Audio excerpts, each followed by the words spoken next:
I'm also a coach and a business consultant.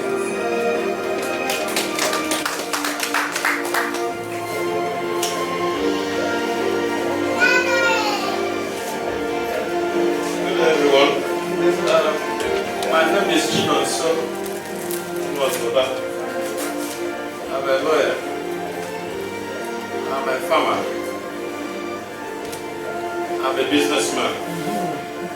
I'm a public speaker. And I'll do a presentation today.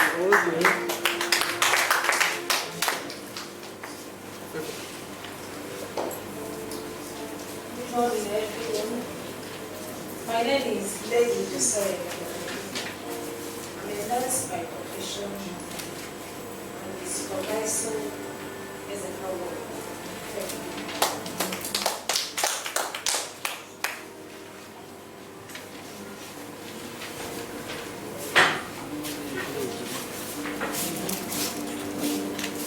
Praise God. I'm Reverend Ezeka, the senior pastor of Arm of Christ Assembly. I carry Christ along wherever I go. And I give people Christ, nothing but Christ. Also, one of the spiritual directors of Ezeka. Now for that team. Okay, someone just stepped in now. Please, man, you tell us your name and your brand if possible. Okay.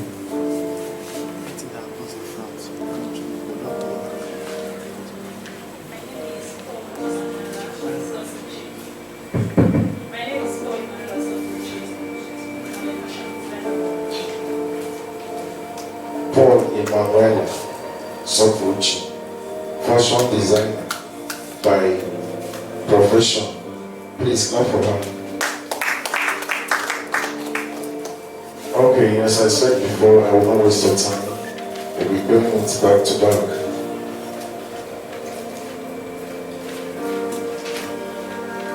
Next in our list, all of you have this, right? She just stepped in. Please give her. Push down. She has your. Okay. Okay. Why Taft 2024? Oh, a question. Why? I mean, I should explain. I should explain. Okay, I'll call someone to do that. Which name are you saying? Can I hear you say it? Where is she? Please make some noise. She's coming. Clap now. Clap. She will come out and tell us why start. Yes, no. Are you not with me again? You're not with me again. Why now? You left me behind. Please clap, clap, clap, clap, clap, clap. Keep clapping. Keep clapping. Thank you. You will tell us the reason for this, right? Thank you.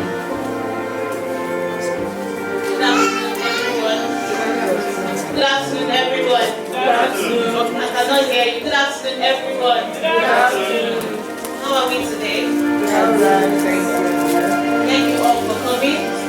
I know you paid to be here, but I still thank you for making it in time. My name is Ezeka. I'm a lawyer and I'm a businesswoman and a friend. So the annual frugality trade fair, Taft 2024, signifies the annual frugality trade fair. What does frugality mean? Many people have been asking me why such a long name? Why not just say trade fair by Ezeka? Frugality means cheap, quality but cheap. Frugality means not going out of pocket just to get something of quality. And that is the vision for this project, the trade fair and the seminar. So I'll start by how Ezeka was born. Ezeka was born out of the passion to meet people's needs with quality and affordability. When you think about it, there are lots of quality things that are really expensive. If you go to the market, you see things, they are not of quality, but they are very expensive. I don't know if it's only in Nigeria or it happens in every other country, but when you go to the market, you can agree with me that you see something of less quality, but it's really expensive. And then you ask yourself, why is this? You know? Is it because of greed, or is it because of the economy, or is it just how things are? You just keep wondering to yourself. You go to the market with maybe 1,000 or 2,000 naira, and you can't get any substantial stuff from the market. So now this is where Ezeka comes in, to bridge the gap between the consumers of quality and affordability. Our priority is quality over availability. We make things, quality things, available, no matter how long it takes. We make sure that what our consumers are getting from us is always up to par. We don't like giving something of less quality just to be in the market, and most of our customers who are here will testify to that. Take for instance our maybe electronics. Maybe you can go to another state and you see electronics. They are very, very cheap, but when you get home, it's not working. Sometimes you buy bills. When you go, you open it, it's not what you want. But in Ezeka, it tells you this is a different grade, this is a different thing we have, so that you will know what you're buying. Even if we don't sell less quality, but even if there is a lesser quality, we tell you this is a lesser quality and this is how much it is going to cost you. We believe in bringing quality than quantity, and our consumers know this. So now, why Taft 2024 is not enough to bridge that gap if the customer or the consumer does not have the insight of what he or she needs. We can be there trying to help consumers, but if they don't know what they are getting, or what they are getting into, or what type of quality they need, we can't be able to help them. This is where you see people or you hear customers comparing your goods to that of another, even when the quality is clearly different. Example, if Mr. A is used to buying inferior quality, maybe at 5 naira, and then comes in contact with you, who sells quality, very good quality products, even if it's stripped. You know, sometimes when you say stripped, everybody puts it in the sense that it's used product. But here, that's why our speakers are here, to make you understand the terms that are supposed to be used in this type of business and even in other businesses. It's not only trip business, you can use the word anywhere, but you have to know the terms correctly. Sometimes you tell people, I'm selling trip. They'll say, no, I don't buy used things. But trips must not be accustomed to use things. So as I was saying, Mr. A is used to getting inferior quality at 5 naira and comes in contact with you. You sell very quality products, even if it's stripped. And then you give him at a price of, let's say, 20 naira. That is 15 naira difference from what he used to buy in the market. And then he says something I buy 5 naira. Just here, I will just go to my neighbor and buy. Sometimes you don't really need to be angry with them because you know your products. And this is where strategy comes in. Your marketing skills. Example, you tell them, I don't buy my product here. And why you're coming to get my product is because of the quality you see. That is where your marketing skill comes in. You tell them, we ship this from this, you talk about the exchange rates and everything to make the consumer understand why your price is like that. Sometimes we have this character, some marketers have the character of when a customer price very below maybe your buying price, your cost price, we have the character of shushing them away.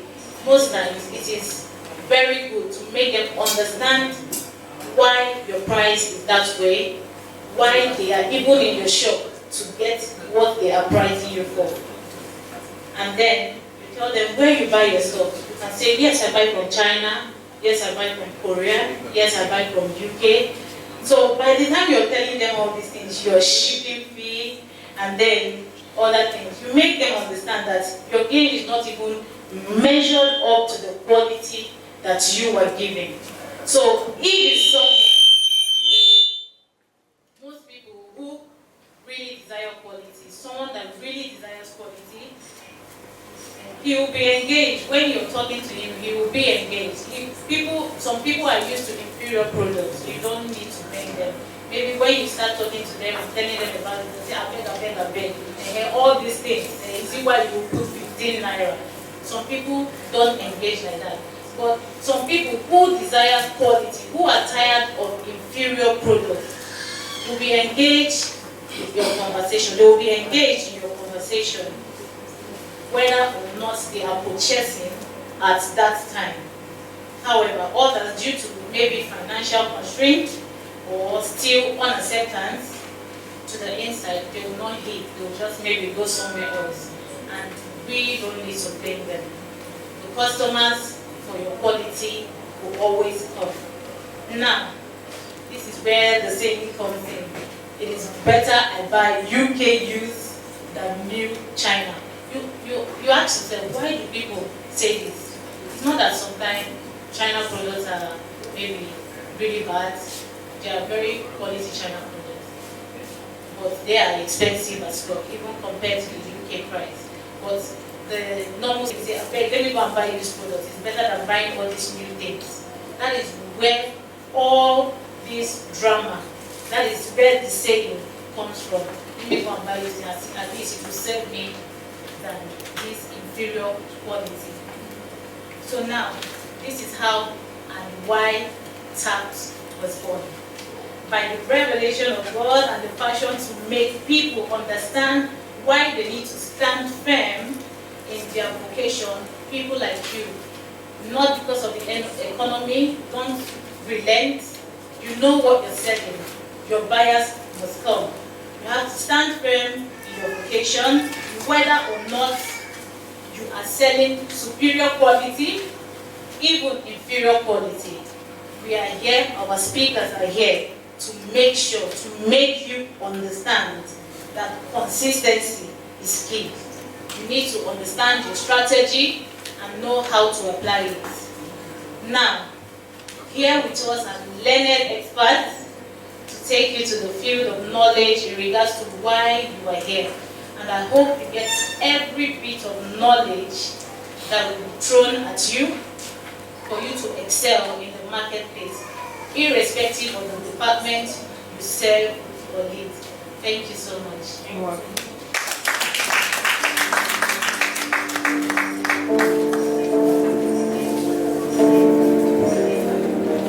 Please clap for her again. Clap for her again.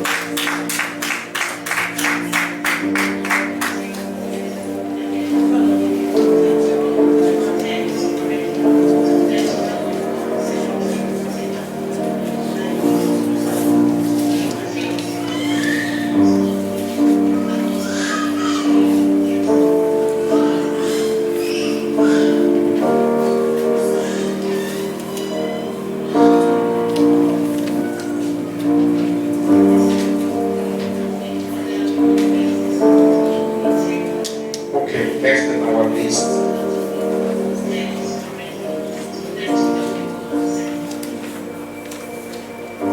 Dealing on second-hand goods. Are we there? I can't hear you. Communicate now. Go on. Are we there? Didn't know what? Okay. Should I tell you how to deal on second-hand goods? Eh? No. You say? No. You are saying no. Don't tell us. If you want me to tell you, raise up your hand.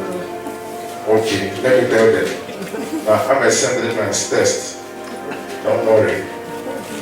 Okay. Okay. By Prof. C.U. Matozoba. Am I right? Huh? Muzoba, sorry. Abi. Where is she or he? A man or mother myself. Sir? Is it you? More. That's it. Is it you? It's a lie. Sir, wait, sir. No, wait.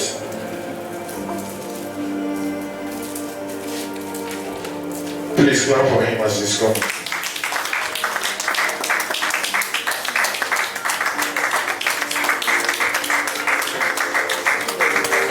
We can do better now. We can do better. Okay,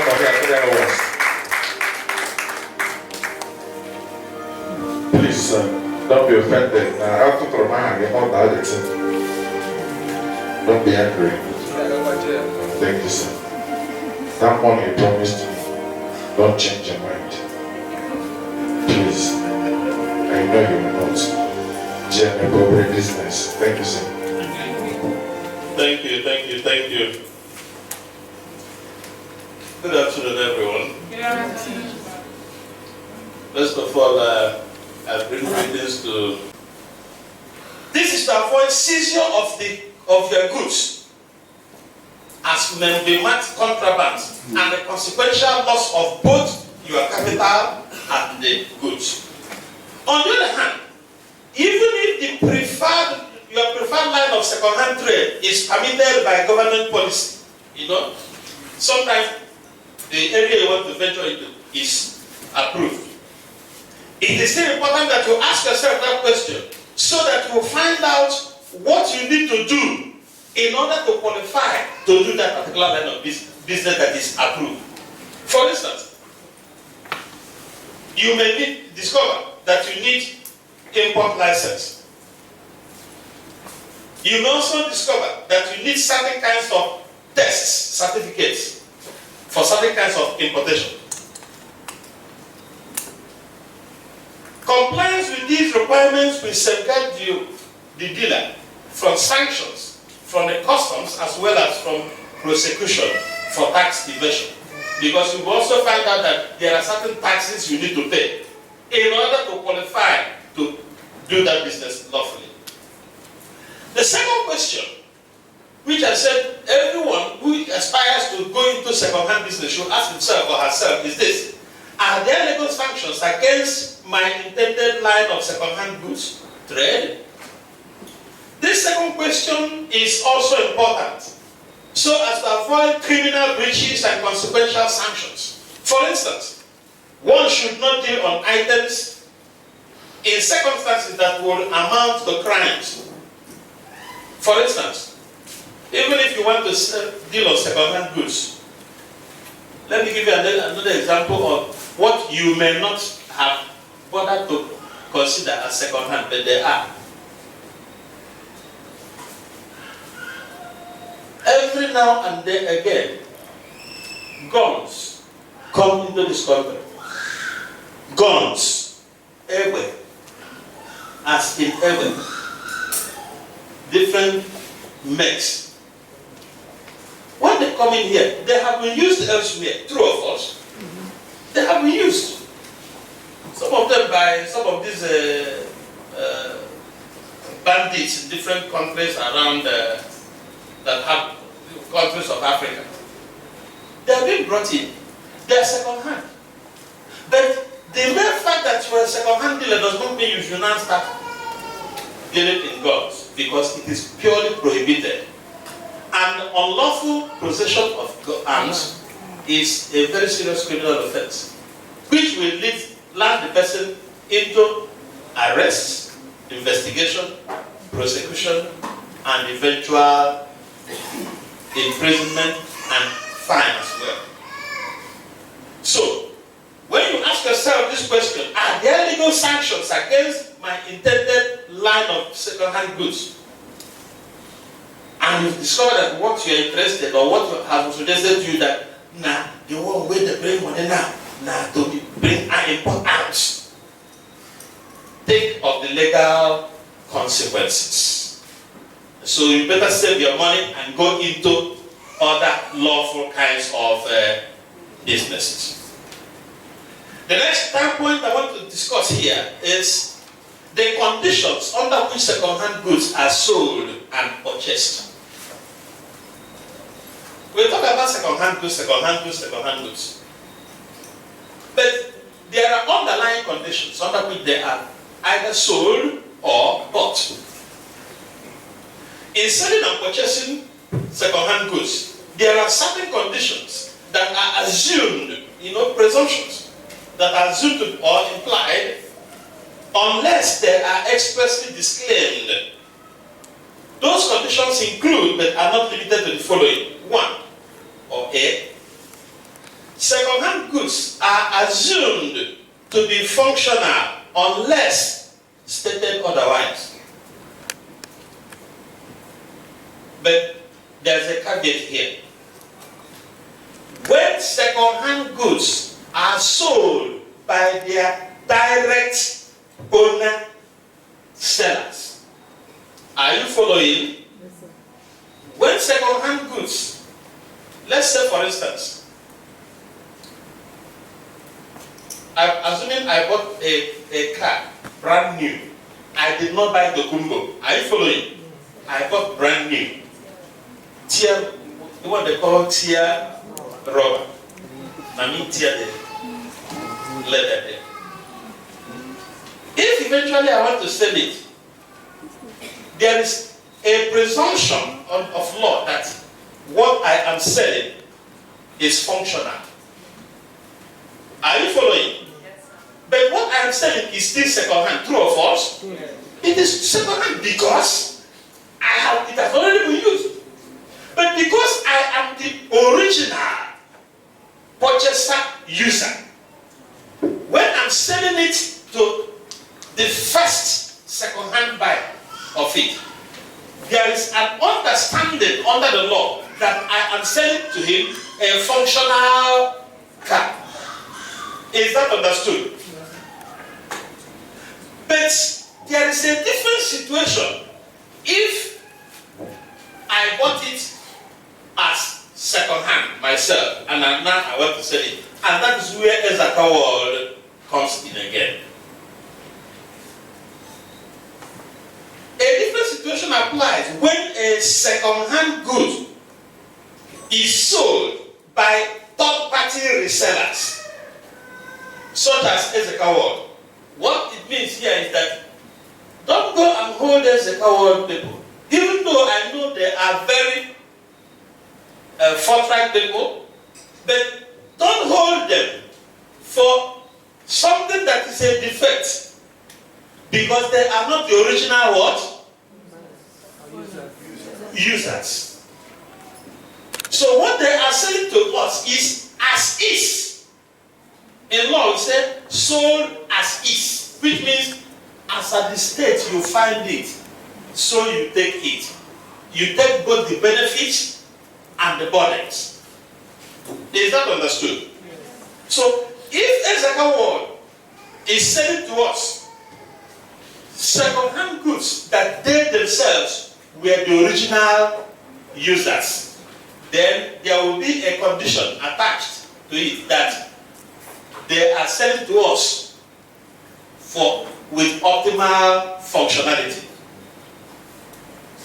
But here they are selling to us what they have not used themselves, but what they gathered from abroad, from different users, and shipped in here.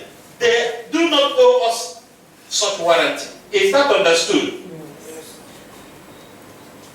So, in such cases, there are no fit for purpose guarantees or warranties unless the reseller, that is, unless Ezeka World expressly makes such undertaking as to fitness for purpose.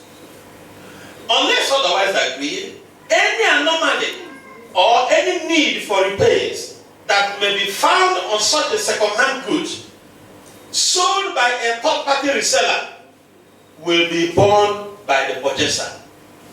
So,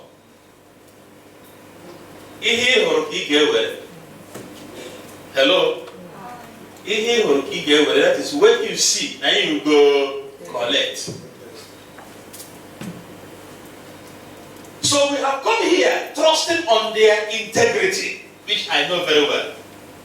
So do not go to harass them. If you find out that you bought a kettle and it needs to change the head of the socket, you go and change the socket. The only condition under which you can hold them is if this brings us to something else. Sometimes this is the reason why when you go to buy certain Tokumbo products, they tell you, all these things this side, they are tested. All this side, this side, they are not tested. Which one you want buy? Do you now understand the point? If they say these are tested, that means they have impliedly given warranty. Are you following? If there's a group of products this way, another group this way, they say these ones are tested, these ones are not tested. Go and check it, you will discover that the ones tested are priced higher. Their equivalents of the non-tested are priced lower because it is expected that if you find any defect there, that difference between it and the one that are tested is what you're going to use to repair it for yourself. So where you have tested and non-tested, the tested group of second-hand goods indicates that they are given warranty, that if you buy it, it is fit for purpose. Is that understood? Yes. So some of us who have an eye, I was a businessman at Onisha for many years before I went back to the university to read law. So those of us who have been in business, we know the things we look at, not tested, and we buy them. We know the things we look for and non-tested, and we keep gathering them because we know even if there will be any repairs, it will not get up to the price of the tested. All right. The next point is, that is on the conditions under which second-hand goods are sold, is that there is disclosure of state of reconditioned second-hand goods. There is requirement of disclosure of state of reconditioned goods. Now, what do I mean? Sometimes there are goods we buy as refurbished. If you are buying, if the second-hand dealer is selling goods and he said, this one, we do small work on it. These ones, ain't a problem, but we don't do work on it. It means that no recondition. Are you following? Yes. Then there is a duty on them once they own up to the fact that they have worked on it. There is a duty on them to disclose to the buyer the state of work done on it. What was it that was repaired? Are you following? Because that will help the buyer to make what is called informed decision whether to buy or not to buy. Because once you have worked on it before selling it, this one, we do small work on it. These ones, ain't a problem, but we don't do work on it. It means that no recondition. Are you following? Yes. Then there is a duty on them once they own up to the fact that they have worked on it. there is a duty on them to disclose to the buyer the state of work done on it. What was it that was repaired? Are you following? Because that will help the buyer to make what is called informed decision whether to buy or not to buy. Because once you have worked on it before selling goods from suspicious sources, avoid purchase of goods from suspicious sources. It is important to avoid buying stolen goods or goods that have suspicious origin. This is because receiving stolen property is an offense under the Criminal Code Act and the various laws, as well as under the Penal Code Act. And it is also related or analogous to stealing or theft, depending on whether you are in the southern part of Nigeria or the northern part of Nigeria. And it is punishable with imprisonment and fine, with imprisonment or fine, or both, depending on the choice of the judge or magistrate. Number 3, always obtain receipts. It is advisable to always demand for and obtain receipts for purchase of goods, whether they are new or second-hand goods. Obtaining receipts will protect the buyer from adverse claims from others over the same goods. Now let me say this.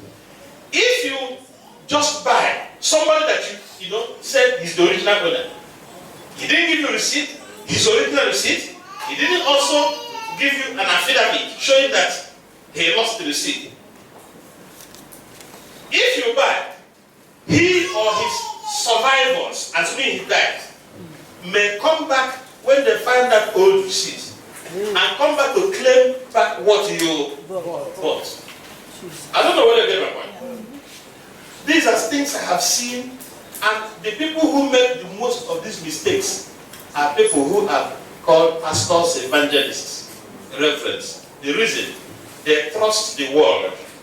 They feel that because they know they won't do this thing, that they can't think of that somebody can, after they have paid him, come back and use the old receipt to come and claim it back to them.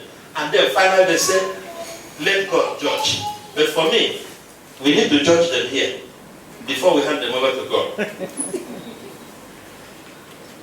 Number 4, check the year of manufacture. Depending on the type of goods, you need to check the year of manufacture. Because sometimes, let me give you an example. If you buy products that come from any of the EU countries, it may be that the EU government already have a particular policy to phase out a particular thing due to something. If you don't check the year of manufacture, you may buy it, and by the time you're using it here, that particular reason why they're phasing it out will catch up on you. Is that understood? Yes. For instance, that's why we're having issues with these refrigerators that they say have something to do against the ozone layer and other things. That's also the reason for the policy on maximum of 10 years, which some countries have now reduced to 8 years for Tokumbo vehicles. Are you following? Now, if you buy, for instance, Tokumbo vehicles that is more than the years that is prescribed for Tokumbo vehicles, it will cost you more money to clear them. You pay higher.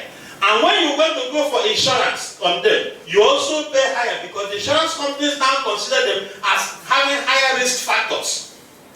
So the cost of insurance on them will be higher than the cost of insurance on those vehicles that are still within the prescribed years limit. Is that understood? Lastly, collect the original owner's receipt. Okay, I've mentioned it earlier. From the seller, in addition to his own receipts to you. If the original owner's receipt is available in the hands of the reseller, collect it from him or her in addition to the fresh receipts that he or she will issue to you. The reason for this is to avoid a situation whereby the reseller or his successor will use the original receipt to reclaim the goods after you have bought it from the predecessors. Now, also, sometimes you may have to, let me round up with this. Sometimes too, you may be buying second-hand goods of a dead person. Yes. Somebody may have that in a repair, in a state that it needed repairs. Then you repaired it in order to boost the price, and you declare it that it has been repaired. Then there is a further duty to say, these are the actual things repaired there, to help the buyer make informed decision whether to buy or not. Now, the next one, 3, the next condition under which second-hand goods are bought or sold is that there is a no returns policy. No returns policy. So once you have bought, you have bought. No returns policy. Second-hand goods are usually sold and bought on as-is condition. Therefore, under normal circumstances, the purchaser is deemed to have agreed to take the goods as he or she finds them. They are therefore bought under a deemed, quote, a deemed no return policy. So, the buyer takes both the benefits and the burdens together. If you buy and you discover that it is excellent, good for you. If you buy and you discover that it has problem, you go and solve the problem. Unless those conditions I mentioned apply, that they declare, or that they give some clear warranties. Now, as I conclude, I will just run through a list of some of the things that, some precautions we need to take while buying second-hand goods.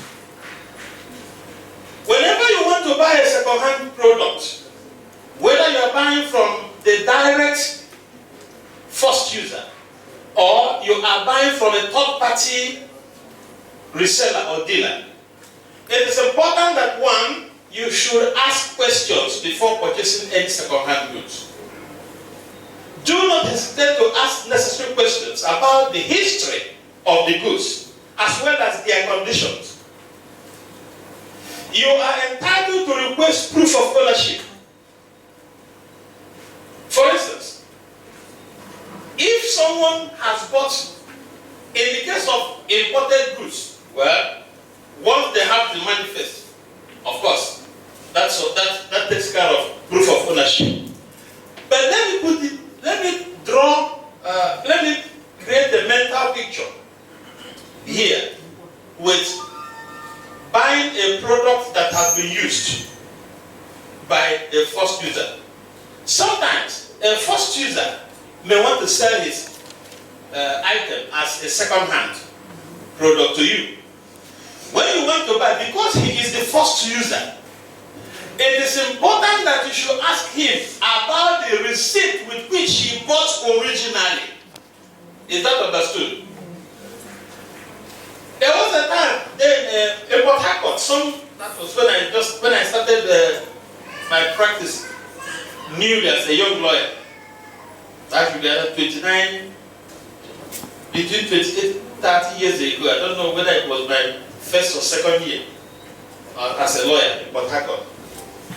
Something happened. Two men came to our office. I was a very junior lawyer in Chambers then. The one of them was saying that he's the owner of the vehicle that they want to sell. The other one was the one that wanted to buy. And the one said that he wants to buy, but they want a lawyer to write an agreement of sale between them. I then asked him, I said, where are your papers? Proof of ownership. Proof of ownership I'm talking about is not proof of ownership. This useless thing, please, called proof of ownership. They're just making money out of the public. That is rubbish. an item, a vehicle can be stolen and still pass through their process and get proof of ownership. Don't mind them. Proof of ownership I'm talking about in this context is the receipts you were issued when you bought it from the car dealer. He said, I haven't searched for it. He started crying. So if not for this problem I have now, somebody, my wife is very sick, is admitted in the hospital, that's why I want to say this. But for me, as part of my training, tears don't move me. Tears don't move me. What moves me is reason. Sound reasoning. So I said, please, I need it. I cannot write agreement between you and this person without seeing that original. Since you said you are the owner, go and find it. So when you come back the following day that you couldn't find it and say, okay, no problem, you know what? I will draft an affidavit in your name. We go to court. You attest to the affidavit that you are the original owner and that you have been looking for the documents, you couldn't find it, that you want to send it to this person. When I have the affidavit, that will be my authority as a lawyer, so that tomorrow nobody will come and arrest me that I was part of the gang. You know what? He disappeared with the man. And my senior, when he came back, because they came in when he was about to go out, so he said I should write the agreement for them. When he came back, I told him he flared up. He said, is that how you practice your own? I told you to charge them, collect money and write this thing. But I kept quiet. 2 weeks after, we went to court. I saw the two persons at magistrate court standing trial. It happened that that vehicle was the vehicle belonging to his uncle who traveled to UK. Are you following? The two of them were standing trial with a lawyer that I know. The lawyer who now wrote for them. Now what am I driving to? The point I'm making here is, before you buy a second-hand product or from someone that you know, from someone who claims to be the original owner, let him hand over the original receipt with which he bought to you. If he does not have it, let him deposit an affidavit of ownership to you as your defense. Then he should also write another receipt for you. Is that understood? Now, the second point, I can see that they are waiting for me to hand over. Avoid purchase of goods from suspicious sources. Avoid purchase of goods from suspicious sources. It is important to avoid buying stolen goods or goods that have suspicious origin. This is because receiving stolen property is an offense under the Criminal Code Act and the various laws, as well as under the Penal Code Act. And it is also related or analogous to stealing or theft, depending on whether you're in the southern part of Nigeria or the northern part of Nigeria. And it is punishable with imprisonment and fine, with imprisonment or fine, or both, depending on the choice of the judge or magistrate. Number 3, always obtain receipts. It is advisable to always demand for and obtain receipts for purchase of goods, whether they are new or second-hand goods. Obtaining receipts will protect the buyer from adverse claims from others over the same goods. Now let me say this. If you just buy somebody that you said is the original owner, he didn't give you a receipt, his original receipt, he didn't also give you an affidavit showing that he lost the receipt. If you buy, he or his survivors, assuming he died, may come back when they find that old receipt and come back to claim back what you bought. I don't know whether you get my point. These are things I have seen, and the people who make the most of these mistakes are people who are called pastors, evangelists, reverends. The reason, they trust the world.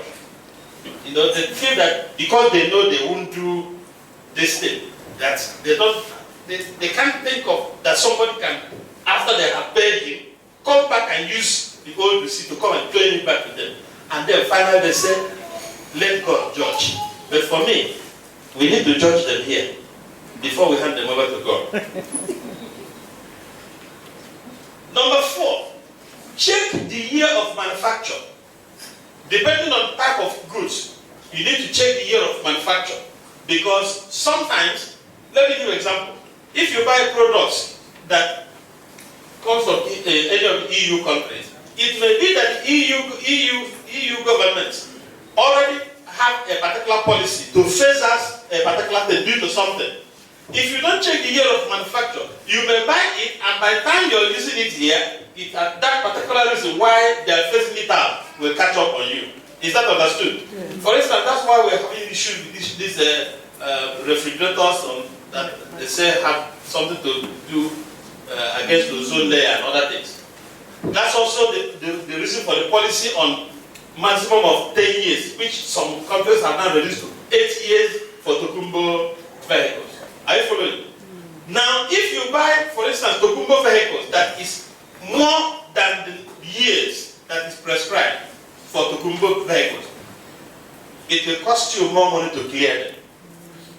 You pay higher. And when you want to go for insurance on them, you also pay higher because the insurance companies now consider them as having higher risk factors.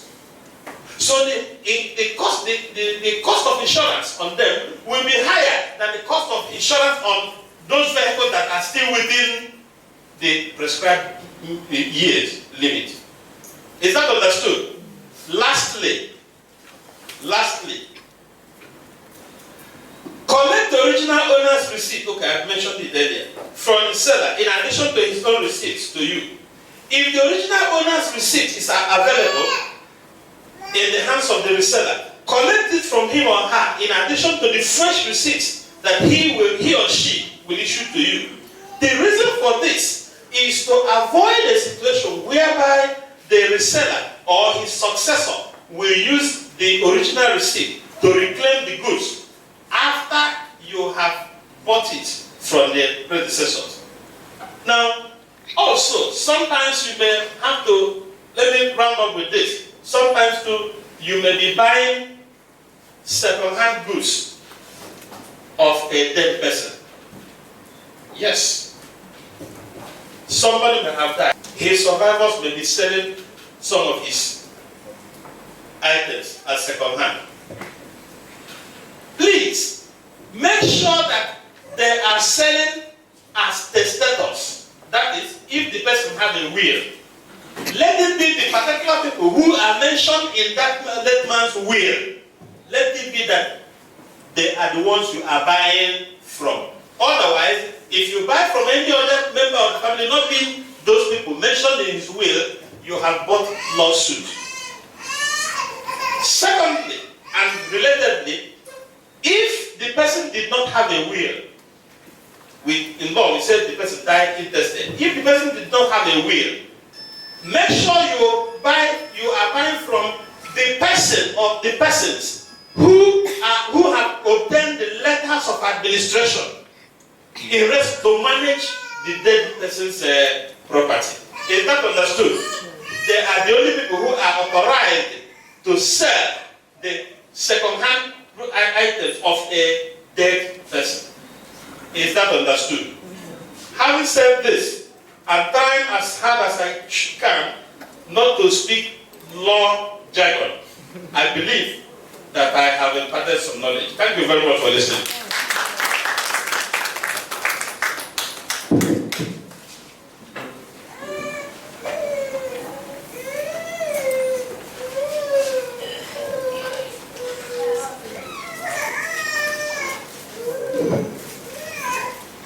Please wrap up, bro. Wrap up.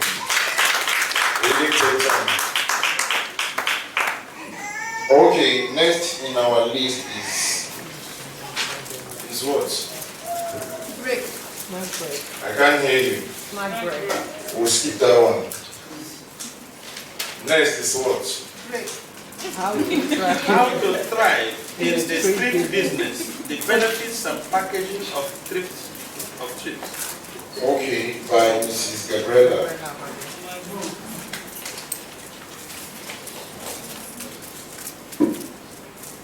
No, I'm just joking with them.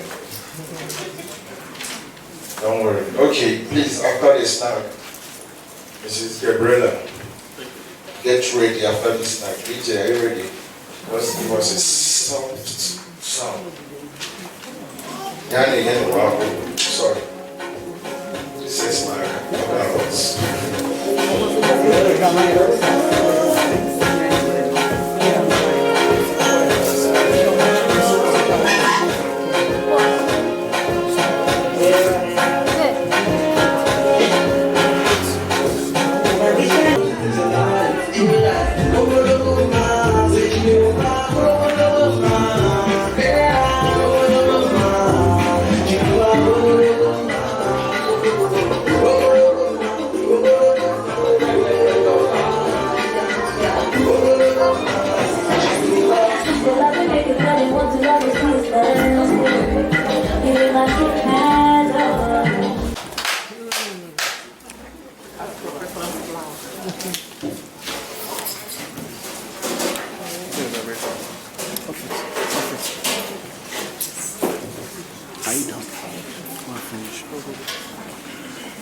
Good afternoon, ladies and gentlemen.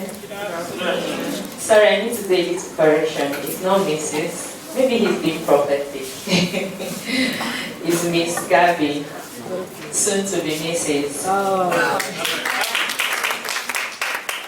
Okay, I'm quite honored to be here. I want to really appreciate the organizers of this noble seminar, noble program. Please can we put our hands with a standing ovation? It's not easy. A lot of ideas are died in the book. Some decisions did not see the brightness of the day, but I give respect to you. You didn't just conceive it, you were able to pull it through. Most of us have ideas that we wish we were able to execute, but a lot of factors did not allow us. Let's put our hands together for me. And the people that have put this together, the place is looking very beautiful, the decoration, the combination of everything. Can we put our hands together for the people that did that? And lastly, I want you to put your hands together for yourself with a warm hug. No, you didn't do it right. The way you do this for yourself. So clap for yourself with a warm hug. Alright, be seated. Okay, I hope I'll be able to finish what I have before my time. How many minutes or how many hours do I have? 30 minutes. 30 minutes. Okay. I will try and fast forward myself. Sorry, sister, you're blocking me. So, I'm going to be talking on majorly the things that are going to help us. I didn't just streamline it to trip business, I'm sorry. I know there are some other people here that might have a trip business as a side hustle and they have other major business. So I kind of elaborated it to help some other people so that you can actually use it and thrive in your own business. Whatever business you're doing, like the photographer that is here now. Maybe he's not doing a cheap business, but whatever I'm going to say here is going to benefit anybody in any field of business. Alright? So my first slide, please. Okay, overview. Let's move. Sorry, go back. Sorry. I want you to take note of these reasons. You see, there are two things I wrote there: to thrive, to save money, to save the world. There are a lot of explanation to that. There are some goods in the market that are actually unnecessarily expensive. And I've noticed that let me use the word okerika, clothes, actually last more. And you buy it quite affordable. So even to the buyer and to the seller, there is a huge advantage. you that is buying it is going to be durable for you. And the person selling is also buying it at part of affordable price and also making, most times those that sell thrift goods either make close to, there is a proven record that says that they make close to 40 to 50, if not 100% profit on each goods. If I'm wrong, you can correct me. I did that while I was in university, so I did some thrift business while I was in university. And I know that I made good profit. And if you know how to package it well, you actually make good business. Some of these boutiques, what they sell is actually second-hand clothes. Next. So there are major strategies. I will always encourage anybody that is going into any kind of business. I'm not just talking of cheap business. I've been in a business. I've been in the field of different kind of business with both private and governments. And I know to an extent I have a good number or a qualified experience that I can share. So with this, I'm going to be talking on major strategy. The first strategy there is defense. Like Barrister said, before you start up a business, there are some things you should actually considerable build around your business to defend it from either government attack, looking out for the government policies like you said, or possibly looking out for some other environmental hazard or even some family issues that could be like discouragement or some friends that could talk you down. These are the things that you should be able to look out for and build a defense around it. You look out for the government policies like you said, and the legal sanctions that could affect your business, not just the trade business. If you know that your business, you're looking at it to thrive in a very big way, you need to actually find a way and register it. It wasn't registered as limited. You can start with just registering with a business name. Once you register the business name, as you grow, you can now register it in a bigger way. That will help you not to lose your business name. One, you could grow to a bigger level and then you go back to go and register that business name. You find out that somebody is already using it. That's like starting all over again. So you'll be making wave on somebody else's platform. So these are basic defense that you should build starting a business, whether it's a trade business, whether it's a food business, whether it's import or export. Build this defense to defend yourself against external attack, protect your name, protect your business. Now, the business you're doing, your business is a different entity. I hope we know that our businesses are a different entity from us. You can't call me Gabriela and expect me to answer J. Gabby's. My business name is J. Gabby's. So if you call J. Gabby's, I will give you the documents that proves what J. Gabby's does. Then if you call my name, I will come and answer you differently. Alright? So these are basic defense that you should build from external attack. Then the second one is now attack. This attack I'm talking about here is, what do you do to make sales? Now you have started a business. You need to attack the markets, your markets, with any which way you know that is genuine for you to be able to get. Because the major reason why we are going into business is what? Profit. Good. You said it with your mouth. So if you're not making profits, you're counting bridge for people, or you're warming chair, or you're wasting your time. So what's the point of wasting time? It's not better for you to actually go and apply for a job and then be paid salary monthly. But if you really want to start a business, it's good for you to sit back, think about these things. You can even think about them before you start up the business. What are the things? How do I attack the market? How do I attack the audience? How do I attack my customers? Who are your customers? How do I meet them? How do I attract them to love what I'm selling, or what I'm producing, or what I'm distributing, or whatever it is? That being said, I don't want to dwell so much because I don't have a lot of time. Then the third strategy is customer success or satisfactory. I'm going to elaborate that in my slide. Then the third one is e-commerce. It's about you're blocking. Sorry, sir, you're actually blocking them. It's you can't be doing business in this time and age without having a face or visibility online. Alright? I'm going to actually explain it further when I go into the other part of my slide. You can't. Now, I tell people if you're doing a business, draw a strategy on how to meet the physical customers and your online customers. Don't rule anybody out. Now, you could have an old woman. Tell your neighbor we're still in Nigeria. We'll get better. Alright? Nigeria will get better. Please, dollar has gone down. So it means that something is happening. Very soon, fuel will go down. See your faces. People don't believe it. Very soon, gas will go down. Rice will go down to 25,000 naira. So I still believe in this country. So what was I saying?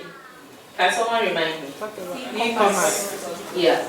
So you find a way to meet the old woman that is also in the market that cannot use a phone, as well as you meet the Gen Zs that are always carrying their phone, and even the middle age. So these are plans that you should build around your business. The e-commerce is very, very important. In fact, I think it's beginning to have the largest number of customers these days, because I don't think there's, even my mother, she's 65. Every day she brings her phone to show me the things she's seeing on her phone. So if a 65-year-old woman has a phone that she's having access to one or two information, it means the margin of those that don't have access to social media or any form of internet, the margin could be just maybe 20% or 15% if I'm right. Alright? Okay. So while we are waiting for the projector, guys, I will just move on. Thank God I have my routine. I have my book with me.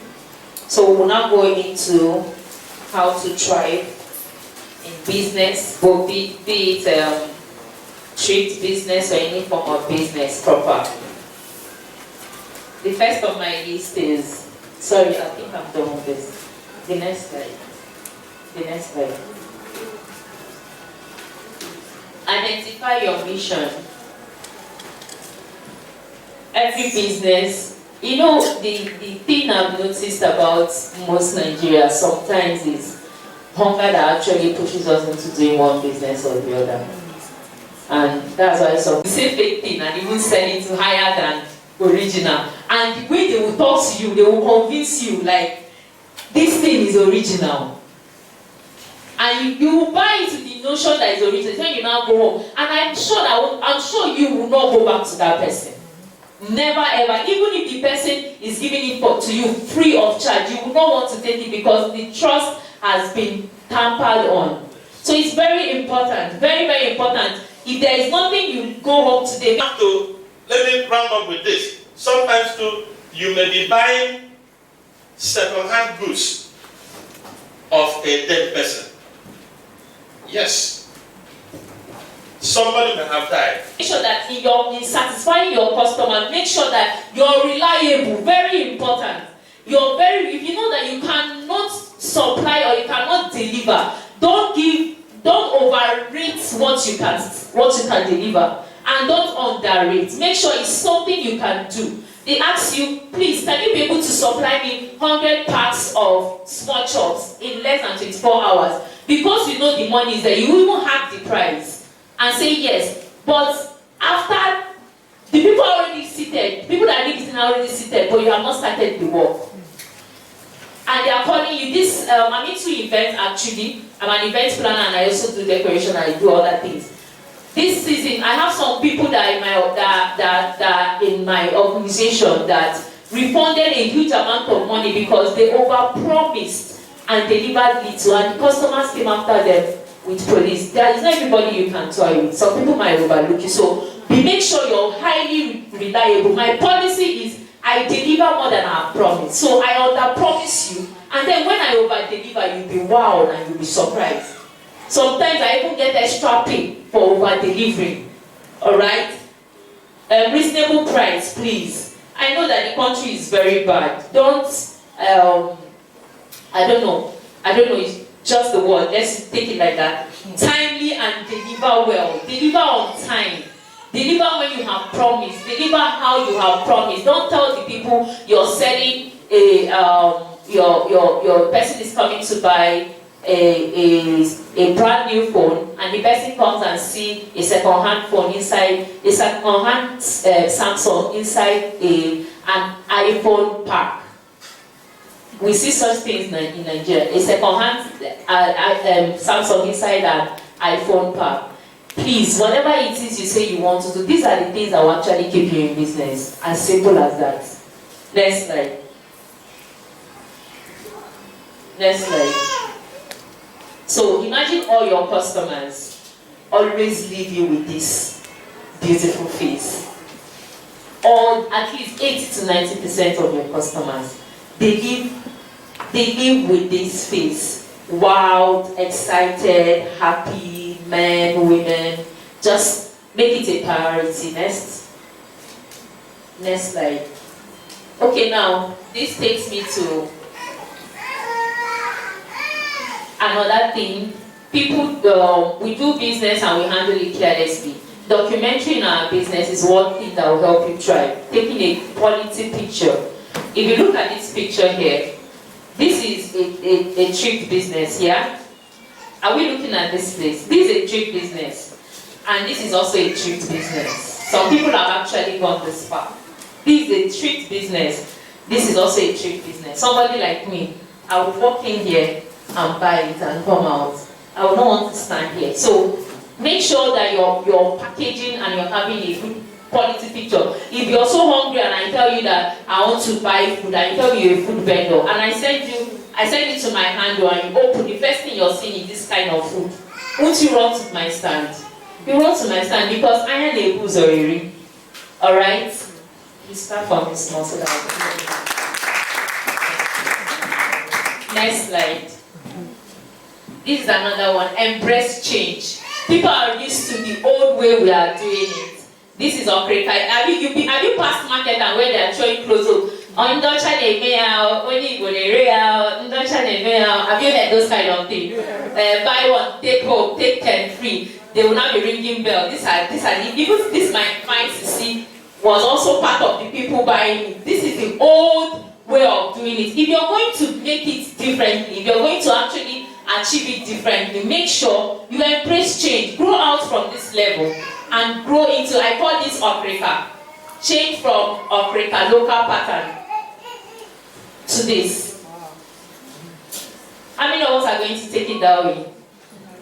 No, 5%. It doesn't take much. Grow from that. This is what trip business is. The other one is Okrika. So we're talking about trip business. Things you should actually considerable build around your business to defend it from either government attack, looking out for the government policies like you said, or possibly looking out for some other environmental hazard or even some family issues that could be like discouragement or some friends that could talk you down. These are the things that you should be able to look out for and build a defense around it. You look out for the government policies like you said, and the legal sanctions that could affect your business, not just the trip business. If you know that your business, you're looking at it to thrive in a very big way, you need to actually find a way and register it. It wasn't registered as limited. You can start with just registering with a business name. Once you register the business name, as you grow, you can now register it in a bigger way. That will help you not to lose your business name. One, you could grow to a bigger level and then you go back to go and register that business name. You find out that somebody is already using it. That's like starting all over again. So you'll be making way on somebody else's platform. So these are basic defense that you should build starting a business, whether it's a tree business, whether it's a food business, whether it's import or export. Build this defense to defend yourself against external attack, protect your name, protect your business. Now, the business you're doing, your business is a different entity. I hope you know that our businesses are a different entity from us. You can't call me Gabriela and expect me to answer J Gabby's.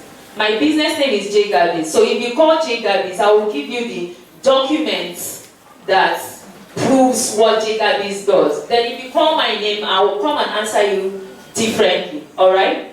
So these are basic defense that you should build from external attack. Then the second one is now attack. This attack I'm talking about here is, what do you do to make sales? Now you have started a business. You need to attack the markets, your markets, with any which way you know that is genuine for you to be able to get. Because the major reason why we are going into business is what? Profit. Good.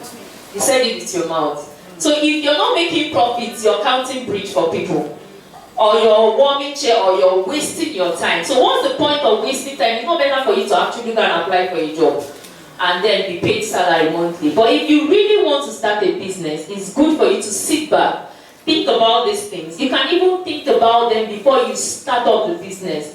What are the things? How do I attack the market? How do I attack the audience? How do I attack my customers? Who are your customers? How do I meet them? How do I attract them to love what I'm selling, or what I'm producing, or what I'm distributing, or whatever it is? That being said, I don't want to dwell so much because I don't have a lot of time. Then the third strategy is customer success or satisfactory. I'm going to elaborate that in my slide. Then the third one is e-commerce. It's about, you're blocking, sorry sir, you're actually blocking them. It's, you can't be doing business in this time and age without having a face or visibility online. Alright? I'm going to actually explain it further when I go into the other part of my slide. You can't.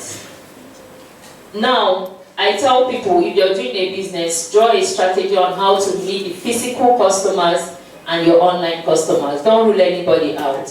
Now, you could have an old woman. Tell your neighbor we're still in Nigeria. We'll get better. Alright? Nigeria will get better. Please, dollar has gone down. So it means that something is happening. Very soon, fuel will go down. See your faces. People don't believe it. Very soon, gas will go down. Rice will go down to 25,000 naira. So I still believe in this country. So what was I saying? Can someone remind me? E-commerce. Yeah. So you find a way to meet the old woman that is also in the market that cannot use a phone, as well as you meet the Gen Zs that are always carrying their phone, and even the middle age. So these are plans that you should build around your business. The e-commerce is very, very important. In fact, I think it's beginning to have the largest number of customers these days, because I don't think there's, even my mother, she's 65. Every day she brings her phone to show me the things she's seeing on her phone. So if a 65-year-old woman has a phone that she's having access to one or two information, it means the margin of those that don't have access to social media or any form of internet, the margin could be just maybe 20% or 15% if I'm right. Alright? Okay. So while we are waiting for the projector, guys, I will just move on. Thank God I have my written. I have my book with me. So we'll now go into how to thrive in business, both be it street business or any form of business proper. The first on my list is, sorry, I think I'm done with this. The next slide. The next slide. Identify your mission. every business, you know, the thing I've noticed about most Nigeria sometimes is hunger that actually pushes us into doing one business or the other. And that's why somebody was actually very hungry and the person sang with song, so the thing is, people run into business without hunger and not plan it. And maybe the person went to a church and Man Kechi came and gave a testimony on how she miraculously sold groundnuts for 5 years and built a mansion in the village. You went home and you found nothing to eat, and all you could remember is that Man Kechi's testimony. So you gathered the last money in your house and ran out to go and start buying groundnuts without planning or having a mission or a vision on how to go about it. My mom last year, so I always keep to see mothers around. Thank you, ma. I appreciate you. Thank you, sir. Thank you, ma. Thank you, everyone present. Okay, what we're talking about is sustainable business practices in Nigeria, discussing the importance of environmental and social responsibility in business operations in Nigeria. So when we talk about sustainability, there are 3 things that should come to our mind. We're talking about the 3 P's. I call it the 3 P's: profit, people, and planet. This is huge. 30 minutes will not. It's a joke to discuss it, but I'll see the what I can do. So when we're talking about profit, we're talking about the economic value. When we're talking about people, we're talking about the social sustainability. You're dealing with the people. When we're talking about planet, we're talking about the environmental factors. Corporate sustainability can complement government efforts in the provision of amenities and infrastructure development. I just talked about it here.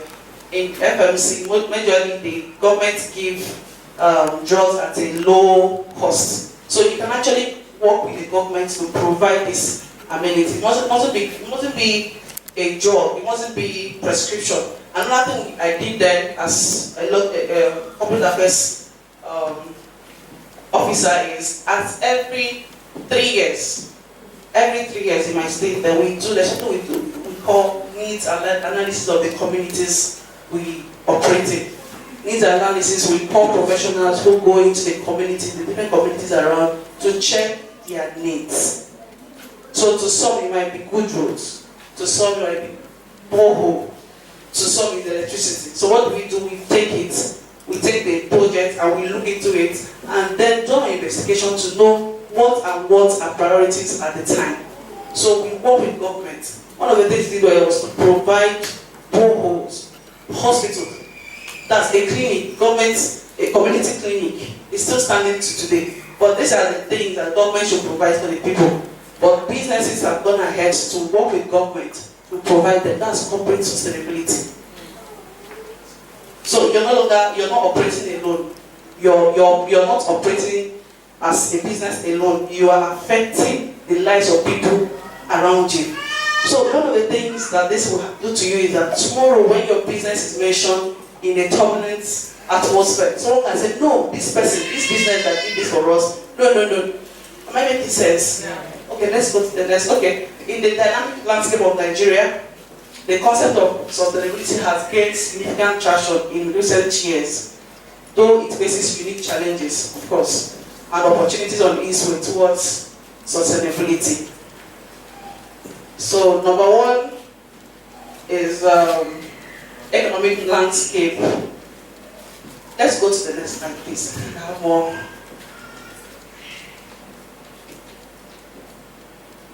Please, is this the PDF file?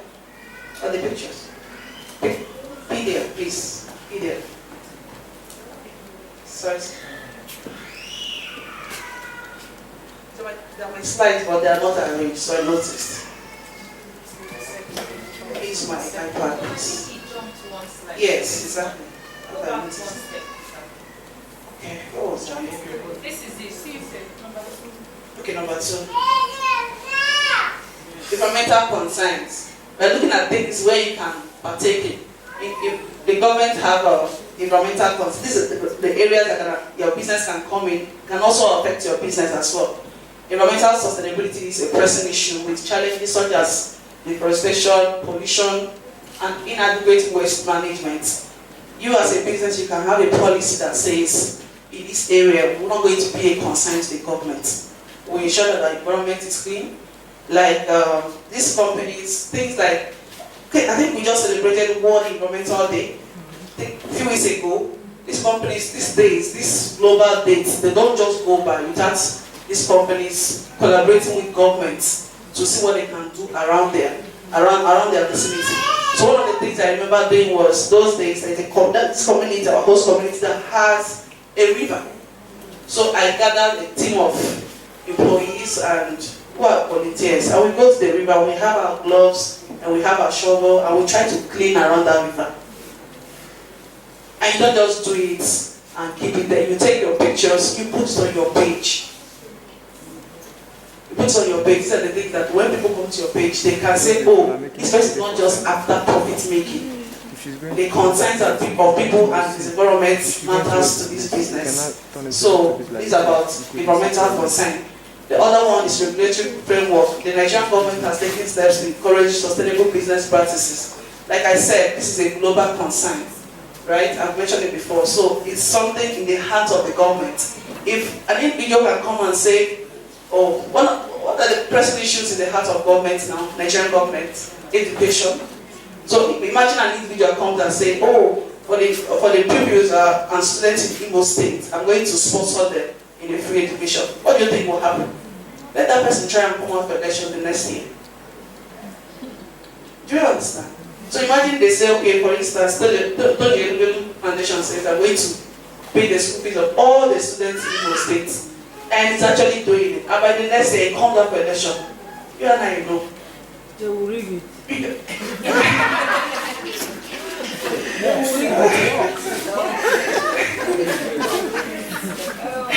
I'm saying all things being equal, right?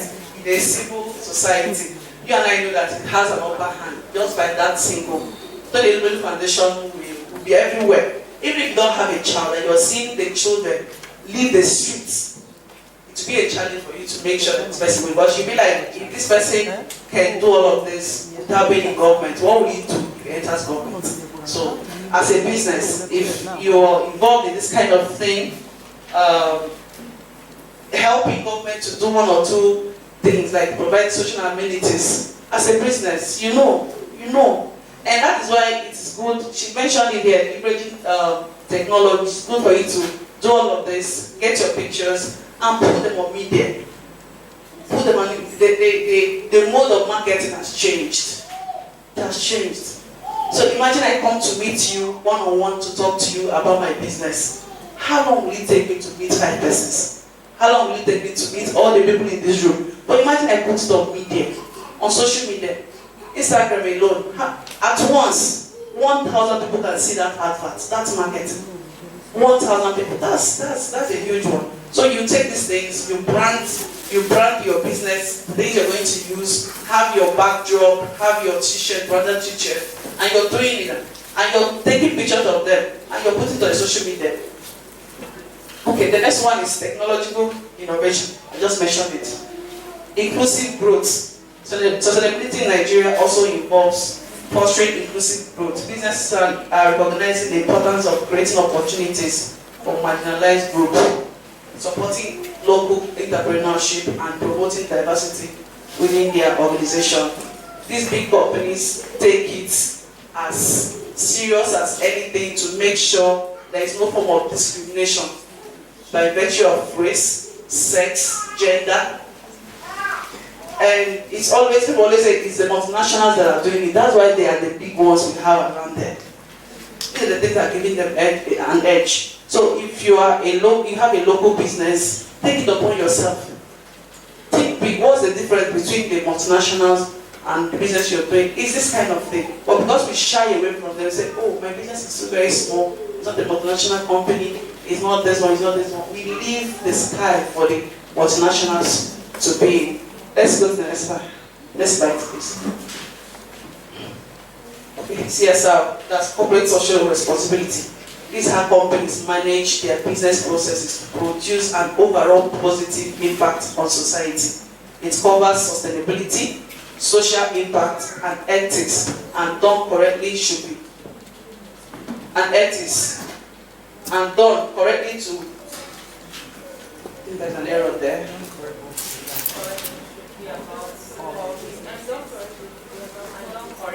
Should be about core businesses, how companies make their money, not just add an extra, such as philanthropy. Okay, this place is also talking about, in as much as you are doing this, also go big on the core things you're supposed to do. Be an ethical, have an ethical business. It does not mean because you are involved in social sustainability, when you're supposed to get certification or get clearance from government or pay your taxes, you will not do it. It does not exonerate you from paying your taxes. You're supposed to pay your taxes as well. Please, let's go to the next verse. Next slide, sorry. Next verse, Bible preacher. Okay. Benefits or potential benefits, business benefit of CSR. The scale and nature of benefits of CSR for an organization can vary depending on the nature of enterprise and are difficult to quantify, though there is a large body of literature. These are the benefits we are looking at. One is human resources. Human resources. For instance, for someone like me, for the companies I've worked on, I actually Googled them, followed them, and their values resonated with mine. So when you are out there putting the work you are doing out there, there are a set of people you are talking to. But if you don't have those things out there, how will people know? So there are people like someone like me, before I get to even apply to a company, I find out their core values, their mission. So if corporate sustainability is part of your business, there are certain persons you attract to your business. And actually that's the best way to live life. You can't keep taking without giving. So corporate social responsibility is a way of you to give back to the society that you've been taking from. That's the natural course of life. The other one is risk management. Managing risk is an essential part of business. So I will share an experience here. So I remember one time where, in the course of my work, that very day, I heard there was a rumor that communities were trying to close the gates of the company. It's not something you do. You know the kind of money that will be lost that day. It will be on the newspaper because it's a big company. So one of the things I did was, I and my boss there was to call the king. And petition some of the things we've done this, we've done that, and it was just a call. It was just a call through to the youth leader that we threw them from the gates from taking that action against us. So it helped us to mitigate that risk. So imagine we're just in a place doing business, we don't care about our environment, the people in the environment, we just make our money as long as we are not killing anybody. Yeah. You have your own, I have my own, I face my front. Imagine we are doing it, at that time what will happen? The risk will be there, and it's not something, heads will roll, people will lose their jobs. And lost too. So it helps you to mitigate risk in your business. This is just for this. It can be any other thing here. It can be where you are. It could be shirts you're selling. Once, that's a great man at the gate. Buy that shirt and give to him. The truth is that the evil day, they're the first to know. It's not bribe. It's not bribe. It's CSR. He needs the shirt. If he does not need the shirt, you won't give it to him. Why won't you give that shirt to a rich man? He doesn't need it. Am I telling someone? So let's go to the next slide. Brand differentiation in crowded marketplaces. So this helps you to single yourself out.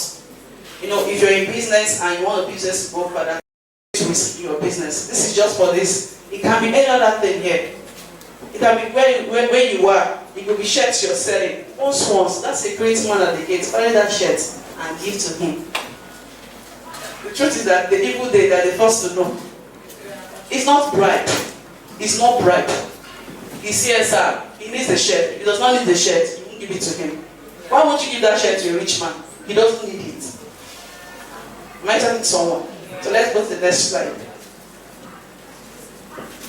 differentiation in crowded marketplaces. So this helps you to single yourself out. You know, if you're in business and you want to business, certain things you should be concerned about. One is your brand, that's your image, then your reputation.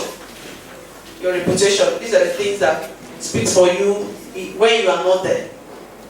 So that you're doing all of this, the one that relates to stakeholders is your reputation. Are you the type of business that instead of you to go through the normal route of getting your licenses, you want to falsify them? This does not stop you from doing the right things you're supposed to do as a business owner or as a business, yes. So it helps you that while you're doing those right things, you're also looking for ways to affect your community, the people around you, and your environment. The other one is license to operate. I think I just dealt with that. Let's go to the next slide, please. Okay, talking about challenges. Despite progress, challenges persist. Infrastructure limitations, bureaucratic hurdles, and the need for increased awareness pose obstacles to widespread adoption of sustainable practices. The truth is that there are many people that don't know about corporate sustainability.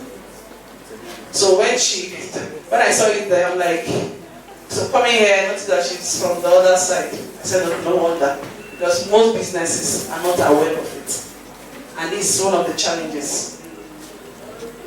Another thing is, people still think, I'm starting level. My business is not a multinational. You know what I'm saying? I worked in organizations. Time off, really. I'm just saying that people sweet, give me 5 minutes, man. You didn't miss that part, sir? No. Okay. I'm running off. Future outlook. The future of business sustainability in Nigeria hinges on continued collaborations and commitment as the nation strives to achieve its economic potential. So another thing is, as a business, one of the things that will keep you going, they say if you want to go far, go with someone. If you want to go fast, go alone. So don't just be about hitting it back to back, target that's your profit and all of that. Collaborate with other business owners to carry out some of this CSR. It also beats your own game. So next slide, I think I'm done. So in conclusion, corporate sustainability has a huge role to play in the development of Nigeria. Yes, aside our governments, the things that governments are supposed to do, businesses can also come up to aid in the development of Nigeria. Take it as their responsibility. That's why it's called social and environmental responsibility. Also, it will be a good practice of small and medium enterprises to join the train and become more sustainable like the multinationals. Take the challenge. It's a challenge. Take it. So if the multinationals are providing boreholes and good roads, can start small. I've mentioned several examples where you can start based on your business. So the standard of corporate sustainability in Nigeria might not reflect that of the Western world. I've talked about that, but corporate sustainability can be used to effectively tackle our current socio-economic development challenges. Therefore, corporate sustainability remains ideal and assured means of securing the Nigeria, as well as it's a sure means of securing businesses in Nigeria with a better tomorrow. Thank you.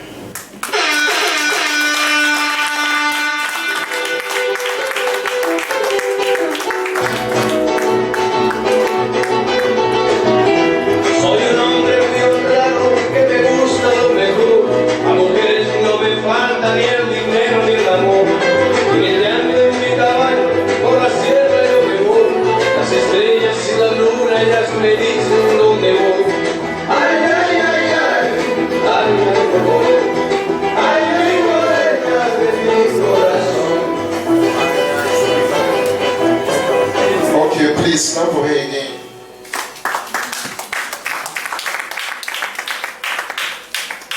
Next verse. Oh, sorry. Moving on. What's the next thing? What is the next thing? We'll skip that one. Nalayo. Nalayo. Is it? And do what? Let's skip it now. No, it's not possible, sir. 21 minutes remaining. After my life, food break. That means you can go to your house and eat. Okay, DJ.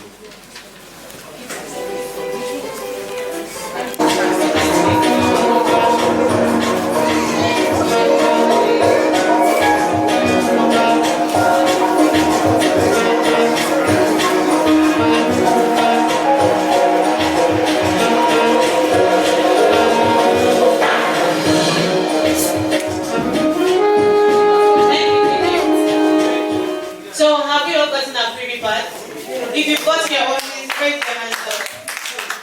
Okay. So now it's the essence of our price for the seminar. Everyone was saying, oh, it's expensive, the price is expensive. But you see the quality of experts that came to impart knowledge, and you see the quality of items that you're going back with. So please, can we open our freebie bags?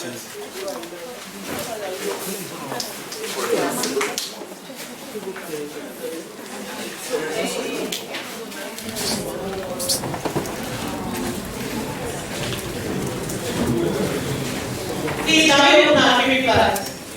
See, open now. Just open it and put it in front of you.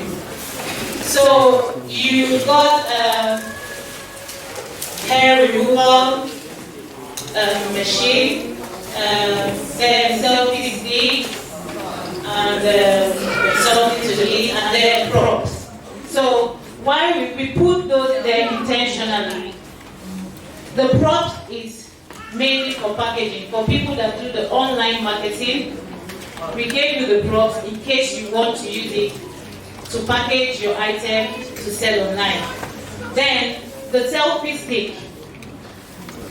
Sometimes Nigeria can disappoint, just as they took the light here but they brought it back. So you can use it to help the quality of your photo. So how to use it? You just pin it to your camera and turn it on, and then take your pictures. You will look brighter, and the quality of your pictures will be really nice. Then for people that are into street business, especially clothing, it can also be shoes. You can use the hair removal machine to take out the heads. As Barrister Mozoba said, when you see faulty items, it doesn't mean the bill is bad. You can get grade A items and maybe see something clothes with some heads. What you have to do is just maybe take it away. So that's why we gave you the hair removal machine. It can also be used on shoes as well, not only clothes. It can be used on shoes and any other kind of material. So the remaining one is what you can just eat on your way home, and I hope you enjoy this section. So we are opening the bill, and I want to show you a practical way to open the bill. Many people have different ways of opening bill. Some people will just open, maybe some people can buy grade B, some people can buy grade C, maybe go to the corners of their house. Can I get myself this? Some people can go to buy grade B, grade C, go to the back of their house, open it, do their grading and bring it out to you. Some people can open it for the public to see online. When they're opening, they can do live videos. Some people who don't mind in the market, they can open it, and whatever you see, you take. If it's pleasant to you, you purchase it and go. So right now, we are going to do bill opening. But before we start, we have different grades for Ezeka World. Ezeka World is, in fact, is a company in the UK and in Nigeria. So we are an international company. We have a factory in the UK.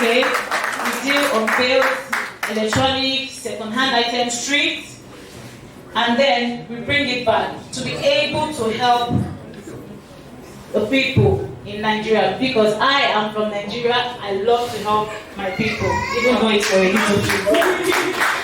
So we bring it back and we make sure that what we say is what we give. Some people here have patronized us. If you patronize us, can I see your hands? So did we give you what we said we will give you? Yes. So most times we even underrate ourselves, as Mrs. Gabby said. We underrate ourselves so much so that when you receive our goods, you will think highly of us. That's one of our strategies.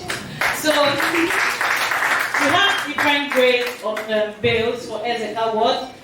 We have our grade A, we mainly do grade A, which comes in 55 kg. Then we also do 25 kg, which comes in premium, and we do 25 kg, which comes in all new. Grade A, 55 kg are used clothes. They are good quality, but they have been used. You can see maybe 10% of tagged clothes in there or none. Then our premium mostly comes in 25 kg. Most of them have tags, maybe 50% or 40%. But why it comes in 25 kg, it is carefully selected, folded and put there. We put in more work there. This one is random selection. We just see that it's good and put it there. But in premium, we make sure it is very, very clean to the taste of everyone, and then we fold it like it's iron and come. So when premium comes, you don't even need to maybe wash or iron.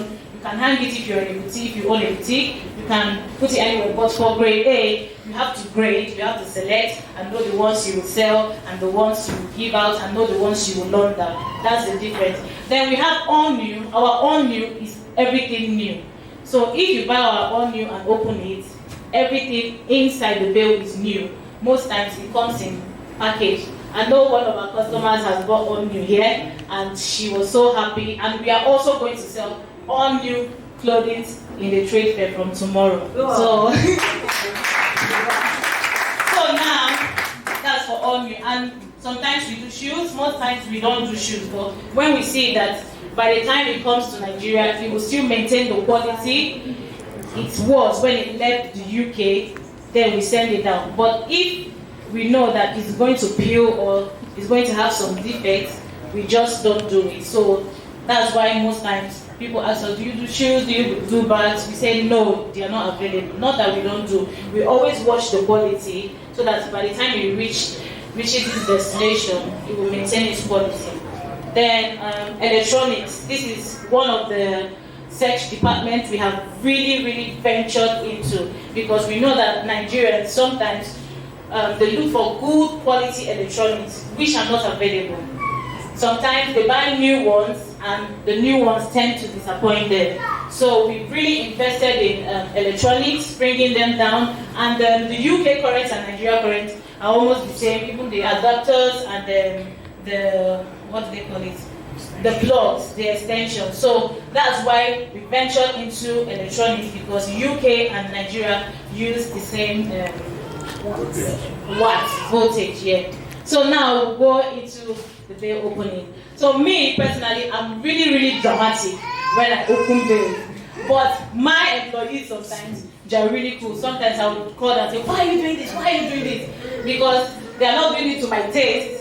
I'm dramatic, 100% or 200%, and maybe they're giving me 80%. You understand? Sometimes when I'm opening bales and I'm videoing myself, I like to dance, I like to make sure the customers are engaged, I like to ask questions. Sometimes even when I'm doing live video, you see them making comments, if only your talk says I can buy everything. So that is how to engage your customer. That is also a strategy. But that even if your clothes are not good, the way you present them will make them hungry to buy it. You understand? So that is another strategy as well. I'll give you two of our strategies. You can steal it. Underrating sometimes, but not, you are not underrated yourself. You're just underrating so that when they get it, they will overrate you. And then, what's the second strategy? Being dramatic, you understand? Enticing them and all that. So I'm giving you two. You can steal good ones. The rest, I will give it to myself. So now, this is a bale. This is how 55 kg comes. You see here, they wrote Madam Ifnaya, that's my mom. She's she's the supervisor for Ezeka Ward. So sometimes. So as you're opening is. It's very clean, it's very neat. Although it's from the wood, it's very clean. You see, it's already, picking. So we are here. Wait, somebody, so I'm going to get to know people to wait. So as you can see, I'm open the veil. So as you can see, I've opened the veil and I'm marketing. So I'm saying now, you see my clothes are all clean. Men t-shirts. Have you ever seen clean t-shirts before? This is very, very clean. Look, it has color, it has, don't worry. You see, they're already buying because it is very, very clean. So in Ezeka, we promise you very clean bills that we won't complain about. So don't worry. We are here to satisfy you guys. And by God's grace, some of these t-shirts will go to you guys. Yes.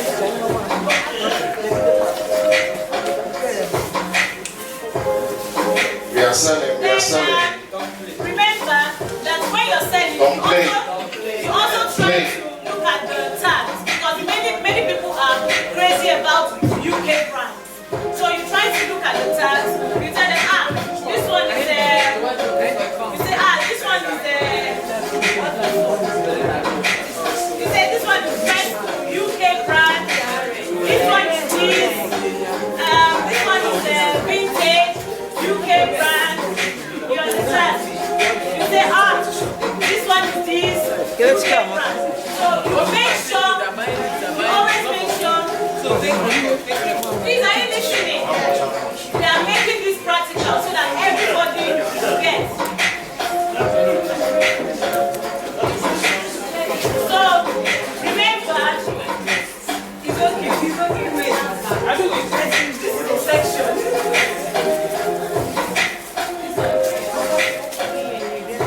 This is a section. Remember, this is a practice section. So we are marketing now. So I finished opening the veil, which is veil opening. Now, packaging and marketing. I've tried to market. So now.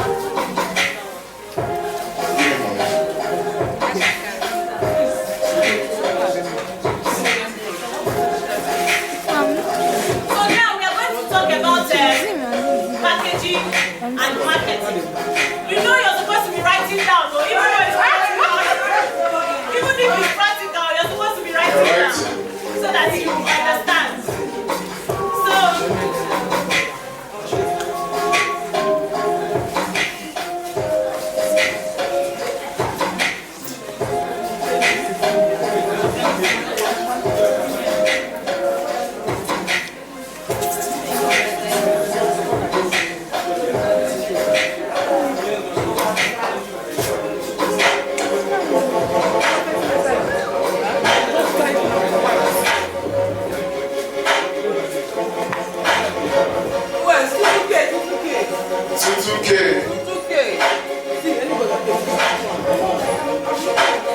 So unfortunately, because I cannot iron hair, I want to manage it. So now I've opened the veil and I'm marketing it. Maybe I don't have a bag. Sometimes, maybe if someone can help you, maybe you use a very fine background and and someone will snap. That's the way of snapping. You can also put it in a hanger, place it if you're just unique and snap. Some people like to put it on the floor. If you have a clean background, you put it on the floor. So this is an example of the prompt I gave you. If you take a picture like that, it's just a t-shirt. But if you try to put props, it's going to make the picture look better. Then, if you see your pictures and maybe the lighting is not good, your pictures came out dark, you stages of brightness. This is the first, this is the second, and this is the third. I have a phone. So what you do, put it in, and that's it. If you're doing selfie, it's going to help you with the lighting. But if you're using a back camera, you just put it this way and snap the picture. It's going to give you a very good lighting. Even if you're taking pictures at night, it's going to give you a very good lighting.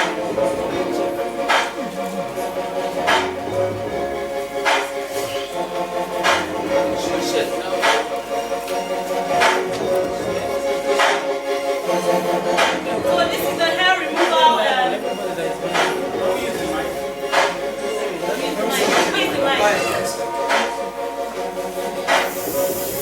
You can hear it's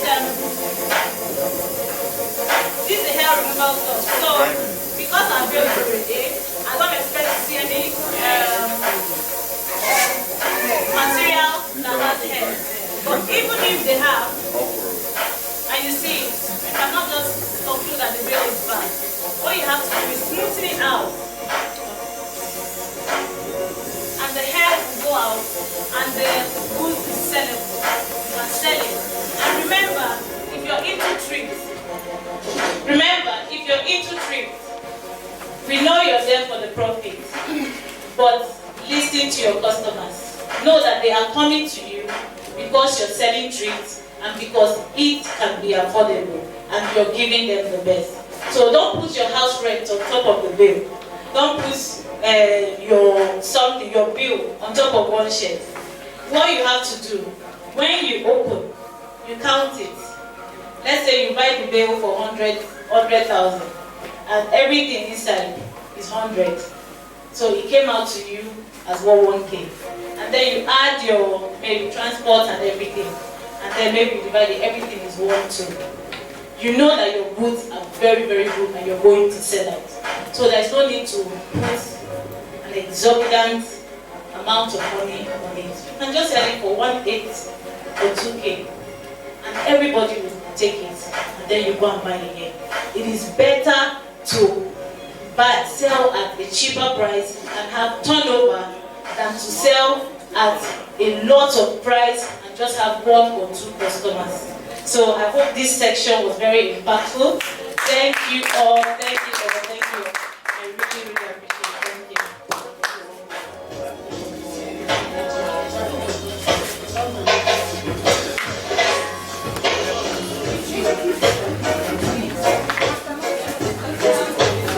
So now, this t-shirt will be available to be sold at the trade fair. We'll sell it at the trade fair. We cannot sell now because we have a purpose for being here, which is a seminar and to impact knowledge. So we are going to sell this at the trade fair, and we hope you will patronize us and other vendors. And remember, we have a charity from UK coming to give everyone free items. So bring anybody, bring everybody. The only condition is that you just patronize a vendor. You just encourage our vendors, and that is it. You take your receipt to the charity stand, and you pick anything for free from there. And thank you all for believing in Ezeka word. Thank you for being here. And this was a nice section. Thank you. Thank you.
That was men's t-shirts. The day we opened boutique standard. You know, if you take this bill, then people that have boutique will tell you, now actually about touch. I don't know if you have heard the language. If I touch you that, they will come, open it, they will select. You'll agree at a price for them. They will select all they want before any other person puts his or her on them. You said? Yes, they will select. So after selection, you can possibly do. But you have to make sure that if at that touch, you must cover your money. Or just little to covering your money. Because, yes, from the person that is select. Because after that, he got for you. All the way over the way, just forget about it. And some people, after selection, they will tell you, look at what they are going to buy. Then the remaining one, they will just pack it and call people that there are people that used to buy those ones. And when you get and come from where they are 10,000, you'll be surprised. So if you don't make your money in that first selection, but there's no how you make a loss in your bill. Then you can also beautify this bill, this boutique standard bill. I want to try to beautify anyway. Then you might want to sort it first. You sort it first. If you want to sell online, like they have shown us how you can snap your picture and so on. You now sort it, grade it yourself. She was saying to 2,000. Actually, there are t-shirts there you can sell for 5,000. I'm serious. So when you sort your bill, you sort those ones out, then you grade it. There are some you may not sell even 1,000. So those ones you sell at it will cover the price. I don't know if you understand what I'm saying. And you might open a bill. From experience, somewhere there I thought. So the lady has already paid. We don't share bills, and she decided. We decided to share with her. She bought with somebody. So she doesn't know Okreka business. And she didn't want to understand it. So when we were opening this bill, she was saying, I want to quote her. Hey,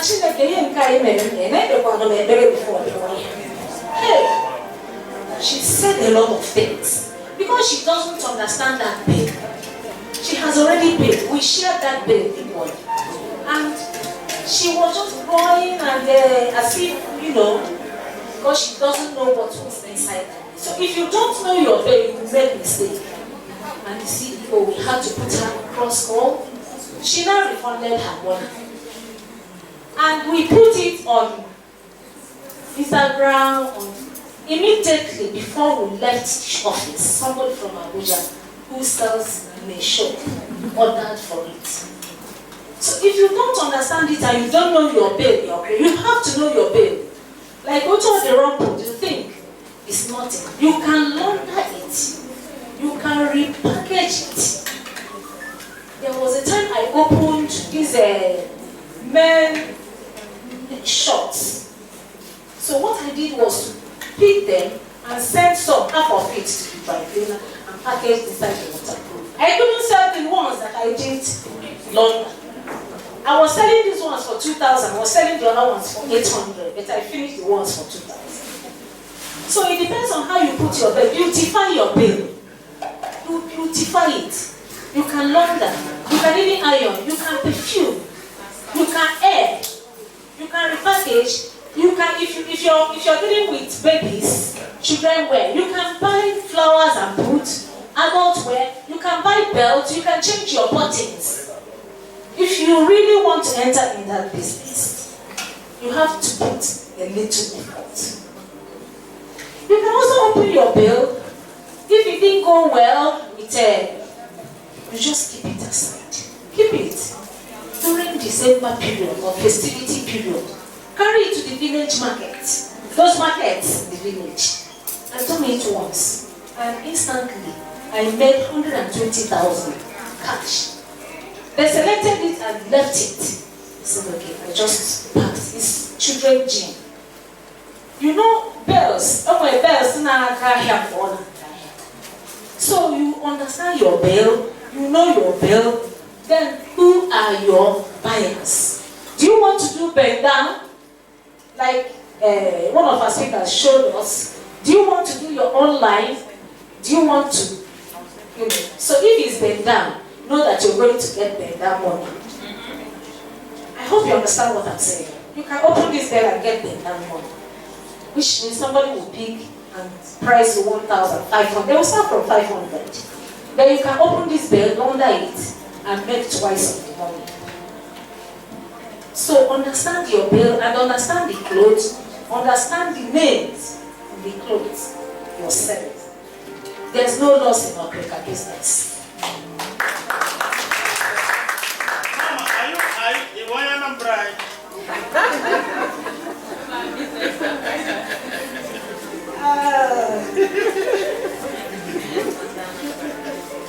So we have said it all. And you know, most people believe that in Africa, or especially when you're buying London bill, you get original clothes there. Like our CEO, I wanted to push her into Korea and she refused. She bluntly refused. And those that buy from all said that if it's not UK, they will not buy. If it's not UK, they won't buy. In as much as the price is rising, people are still buying it and they are still selling.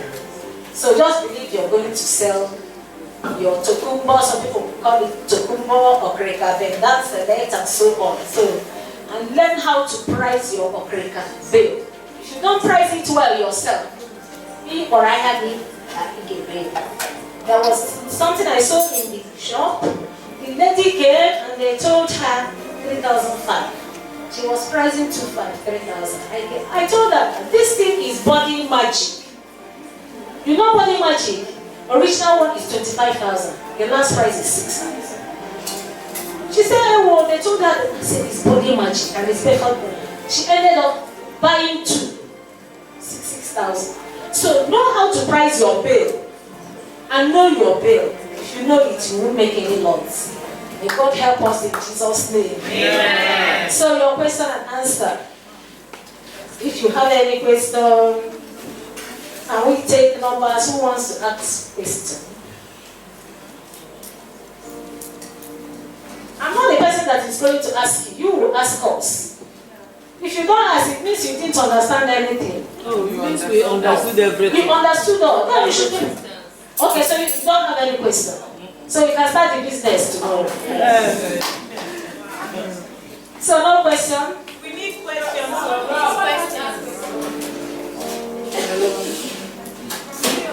Our participants, we expect questions from you. She's coming.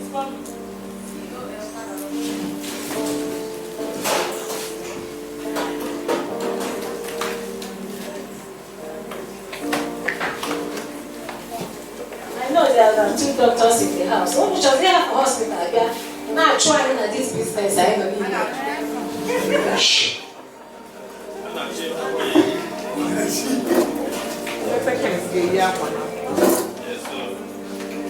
Okay, good afternoon, everyone. I have 2 questions, and one is just for my auntie, sister, because I didn't get something from what you were saying. I know you were trying to rush up. It was when you were talking about how I can measure success in business. I would like you to please take over that part for us again. Then my question, the first one is, how do you know, it was to Prof. Prof was talking about asking questions. So I wanted to ask him, how do you know how do you know you're asking the right question to start up a business?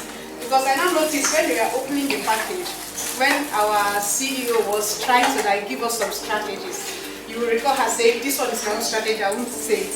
So how do we know the right questions? So when we are starting up a business, at least it will help us. Then the third question,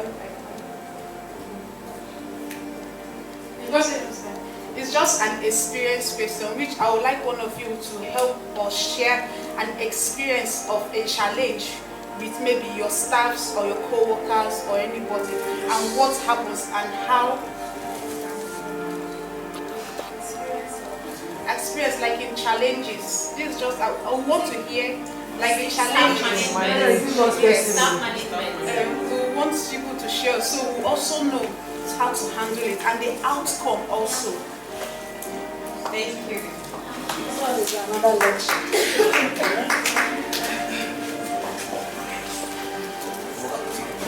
Thank you. Alright, I tried to take this because work closely with HR team, and also I'm also a lawyer to some startups, so I have experience in this area. So for your level and any other level, one of the sure ways of being at the of having an upper hand when issues like this arise is to have everything documented. There should be a legal documentation for any staff, and there should be clear policies guiding your business, your employment process, benefits, everything should be documented. You don't assume, you don't say to them, have them sign it and document it. So when things like this come up, you can always go back. So business is beyond buying and selling. There is a brain behind every business, and that's where the legal framework comes up. So I don't know how you want to manage your business, but if you come to me and say you want this, I'll ask you what exactly you want, and I'll know how to couch it, and also put some things which is also subject to your approval. But this way, and of course you have an upper hand because you're the one testing out the things you want your employees to abide by, and they accept it. That's where also your offer letter comes in. Be professional. Don't do that business. Let's not like you're making earnings to feed. That's why I say dream big. Have a big picture of what you're doing. Have a legal work on it. And another way is I always advise that businesses have a strong ADL strategy. That's alternative dispute resolution, where you can always sort out differences between employers. And this is just an extra. And aside that, no matter how much you do your legal documentation, there will be issues because you're dealing with human beings, not machines. Humans have their minds, and that's one thing you don't have control over. Thank you. That will help, right? I have another question on top of Oh, okay, ask. You spoke about the 3 P's. Okay. So what of in situations where, how do you think you can go above and beyond to your customers?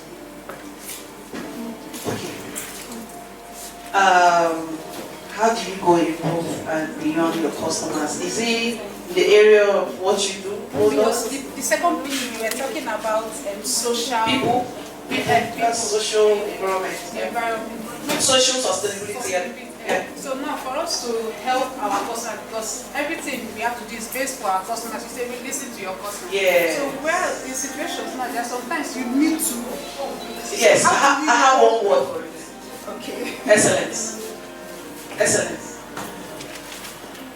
Excellence in what you're doing. Give them the best of what they are paying for. Every customer, we all love it. Nobody wants to go and pay for something you don't get the value for. So one of the ways to go beyond your customer in the area of this is excellence, integrity. Be a person of your word. Let your business say one thing and mean it. That's it. And you can always, an extra is to always include the freebies. The freebies. You can always put the extra. She said something like she underpromised and over-delivers. I think that's it. That's the area of customers. But if you're talking about, another thing about that people is also employees. So when I mention people, it's not just talking about the customers, employees, stakeholders. the community where you function. So one of the sure ways is to ensure that people around you are affected positively by what you do. And this now requires different things for whoever that is involved based on who the person is. Thank you. Can you please answer? Are customers still always right? Especially in Africa business. Yes.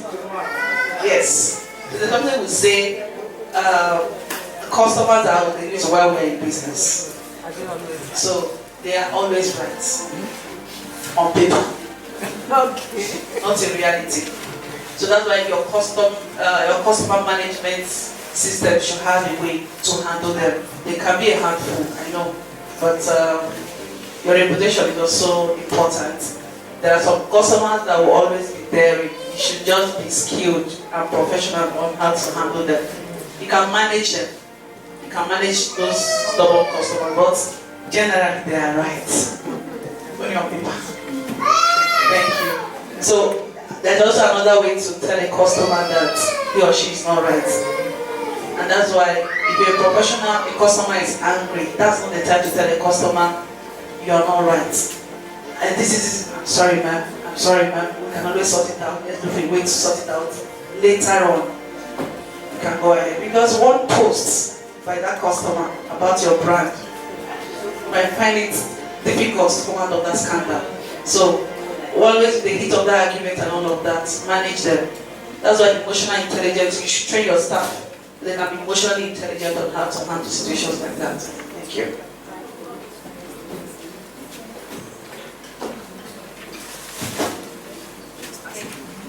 No, I just wanted to add to the saying, customer is always right.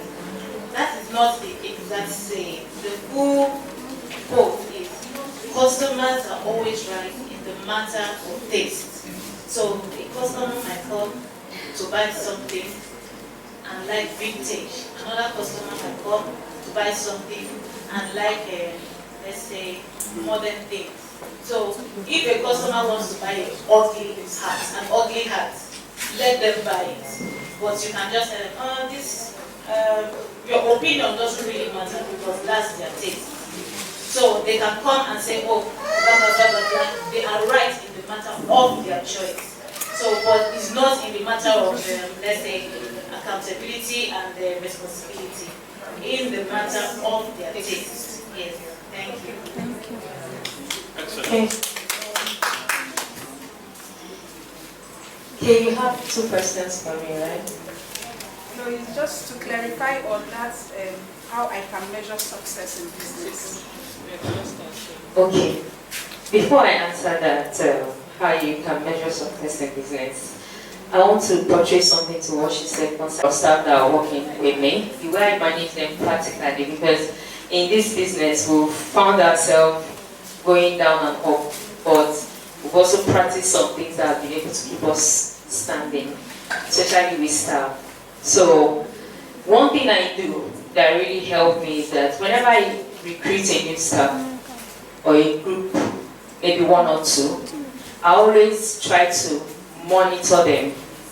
I'm not saying monitoring them if they are stealing or no, because there are individual differences among people, even with children. The way your child, your first son is not the way your second son. But the problem we have is that we try to handle one staff the way we handle the other staff. One staff could be handly skilled, and the other one could be mentally skilled. You would know that if you don't sit back and actually monitor their capacity. So when you put a staff in the area where he is capacitated, you will see that your business will be flourishing without stress. But when you put the person, let's even assume I have a staff that she's very good, like I said, I do decoration. You see this flower now, she's very good, she knows how to arrange it, and this color will all be at a point, and it will look all charming. But when you call her to express herself is an issue. So I always put her behind the scene to fix up things. But when I need somebody to help me talk to a customer, I know who to help me talk to a customer. That's one. Then another way to do it is that a policy I also practice is do it first. whatever you want, you're like what they practice here. You saw that she was showing us how to open bail. Me, I didn't even know how to do it. Do it first. As you're doing it, allow them watch you. Do it first mentality. Practice it with them. And then do it with them. After you have done it, try and do that same assignment with your staff. Whatever the assignment is, even if it's recording, documentation, planning, whatever it is, do it with them. As you're even doing it with them, you're even spotting out their strengths and their weaknesses. As you're doing it and they're watching you, you see that in this our midst, there are people that she's prompt to ask questions. You notice that she's quite different from another person. As you're doing it, somebody might just be quiet, but the person is already calculating ahead of the teacher. So do it first, do it with them. After you do it with them a period of time, then allow them to do it, sit back and watch. So when you allow them do it, you see the faults, the area, you give correction. Allow them to give correction. In that, you'll be able to pick out their strengths and their weaknesses. So how do you measure success? Remember when I started, I talked about mission and vision. If you actually don't have a mission, if you don't have a plan for your business from the beginning, you won't be able to measure your success. So now there's something that we call monitoring and evaluation in business. Even corporate organizations, even NGOs do it. What do we call monitoring and evaluation? You monitor what you have done over a period of time, what you're doing, and then you and your team come to the table and evaluate if what you people are doing or what you have done or what you're headed is actually leading you to the set goal. If it's not leading you to the set goal, you go back to the drawing table, reevaluate the processes, and bring in better strategies that can help you get the goal going. So, have I been able to answer your question? So, first of all, have a goal, have question. So, first of all, have a goal, have mission and vision of what you want to do.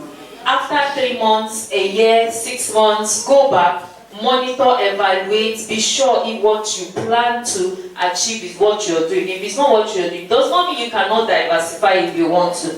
But these are the ways to actually know if you're monitor your success or if you're actually having a good success in your business. Is it clear? Okay. So, the next question is from. Okay. Thank you very much. The first question says, how do you know the right questions to ask when you are about to start a business? Excellent question. I'll say that knowing the right questions to ask is not rocket science, because the right questions will be dependent on the type of business you have decided to run. Let me give an example. Okay, the illustration I used during my speech, during my presentation, was about second-hand goods. I used OK, for instance. So let me now use another one. Let's say that it's not even second-hand goods we're talking about.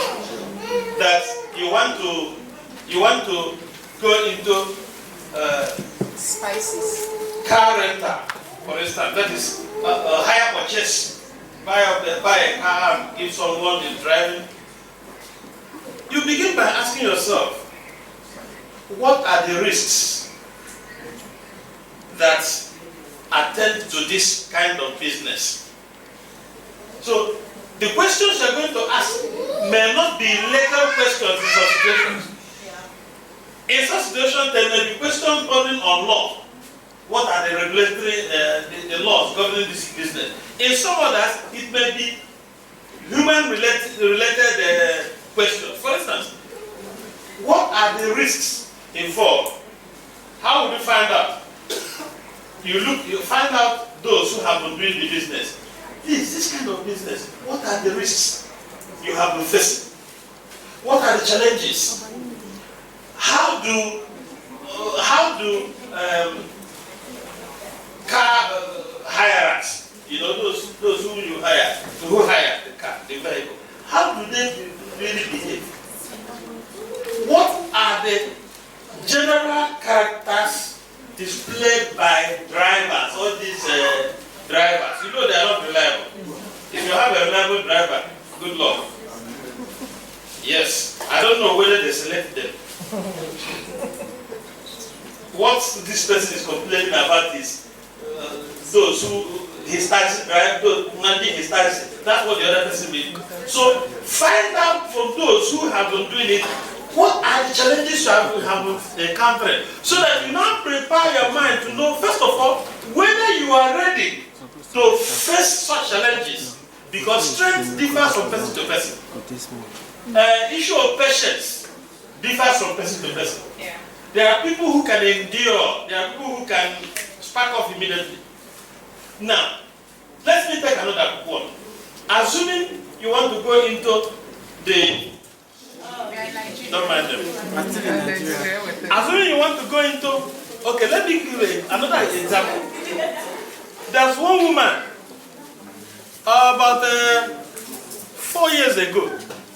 A woman called me. She's from my place. She called me, and what she said that touched me was this. She said, "Sir, I need money to, please, I don't know whether you can help me. I have bought abada, you know what is abada? This thing they used to fry. I need abada. I bought abada already. I bought other pans and other things. I need money to buy small flour because I want to start frying and displaying in front of one school gate in Onisha where they live." I said, "Okay, how much do you think it will?" He said, 15,000 naira. And it dawned on me that someone believed that 15,000 naira can make her succeed. Whereas there are people you give 500,000, they don't know what to do with it. So I said, "Okay, send me your account number." She sent her account number.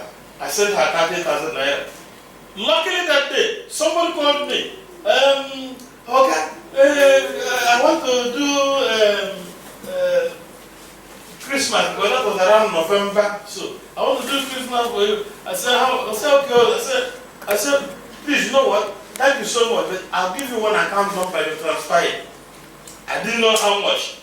But I called the woman and I said, "Somebody will transfer another money to you now." I told somebody to transfer. That person transferred 40,000 naira. The woman automatically got 70,000. The woman went to this HRC, this Holy Rosary, is it QRC or in Onisha, started the business. I'm just driving at something. But when she came the following, maybe February or so, did something in the village, so everybody came home. She came to thank me, thank my wife, and greet us. She told us her story. And that is the story that I now want to bring about. She said, "Okay, instead of displaying in front of my house, I asked myself," now, she asked herself, "I asked myself, will it not be better to go to KRC gate where there will be many students?" You see the point? She asked herself, should I not go to KRC, the secondary school gate, and be displaying it at their gate, because she believes she will have more customers, because the students there are over 4,000. Instead of displaying in their street. That was a question. It is this question that led me to come to this. That was a question. It was not a law thing. That question was not a legal question. It's just a question of how do I do better. Since instead of 15,000 I bet, I now have 70. She went there, started displaying. One day, the Reverend Sister, who was the principal of the school, because it's a Catholic school, drove in. As she was driving in, she said, "Madam, get Rabbi car for me." went in and light it. She come back and said, Mother, you are Karatoka. Can you be giving us akara for breakfast 2 times in a week? And this is a school that has over 4,000 students. Out of this, about 4,000, about 1,500 to 1,800 are boarders. To cut a long story short, the woman's student has gone back to school. Wow. As we are speaking today, 4 years after, the woman is living in her own house, yes. No, she bought her own land, just built the boys' quarter. But you become a landlord because you are living in your own, not because you built a mansion. Because she asked herself one particular question. Is it not better to go to the secondary school gate and be displayed instead of in front of my street? So the question you're going to ask yourself will depend on your circumstance. It doesn't have to be a law question. But where the business you want to venture into is regulated by law, that's where you ask yourself questions about law. I don't know whether I'm understood. Very good. Now the next question is, what are challenges? Because what are challenges with staff management? I have one, you see, by God's grace, I head a particular federal government institution, the Nigerian Law School for Harcourt. I'm the Deputy Director General there. I have 1,350 students. I have 100 and something staff. Now, that is on government side. I also have my private business. Now, coming on government, let me use the government side as an example of handling staff. There was a time that the supervisor of the cleaners was, I don't know what's happening. I can't understand. You should take the lead. Don't be the kind of CEO that will relax on it.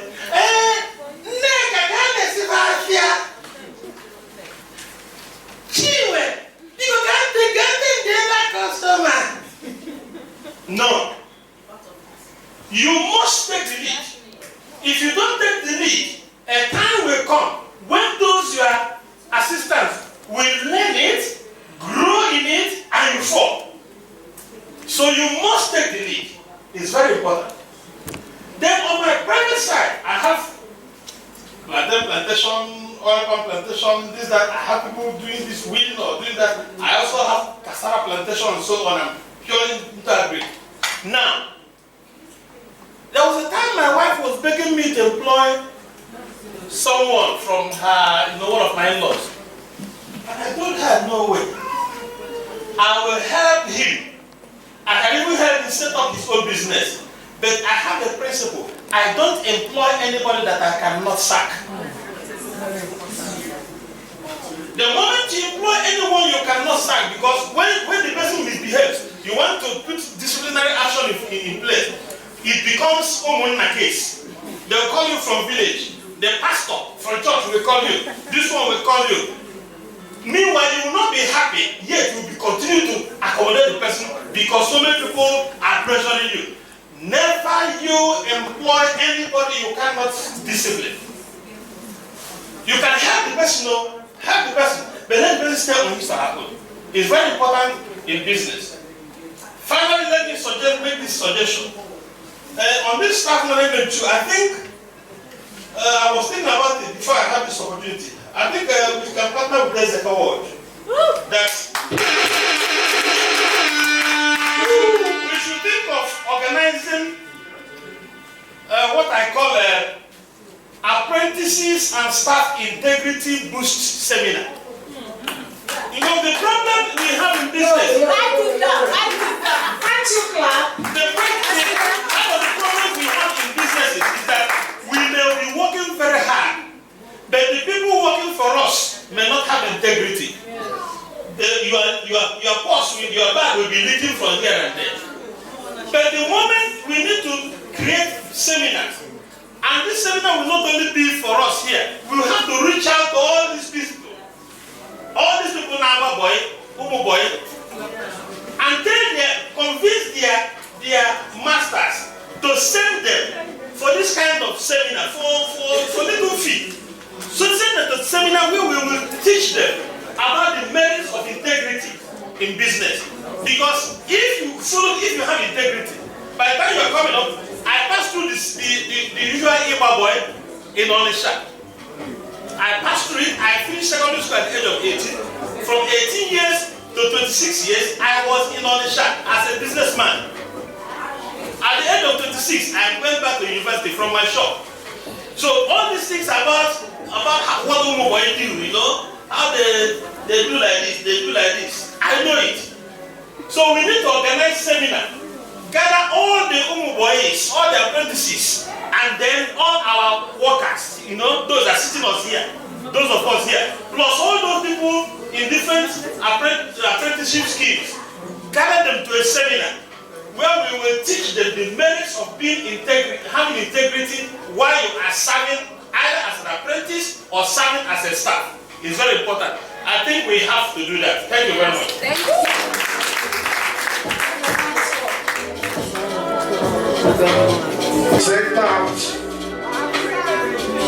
Taft 2024.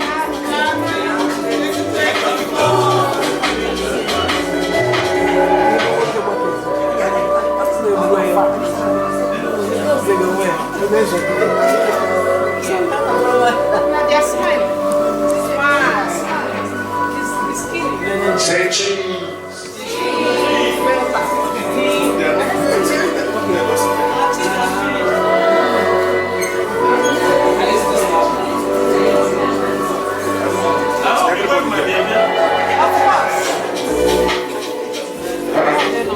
They've never got the side block here for this picture.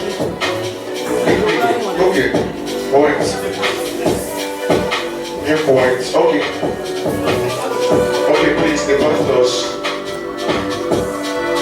pastors, please. The time to take pictures.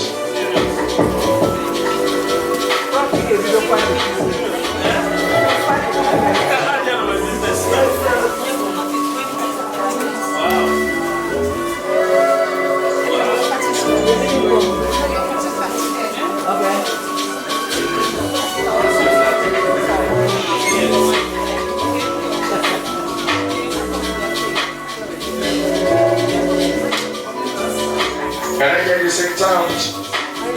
I can't hear you. Can I hear you say Taft? 2024. 2024. Gee.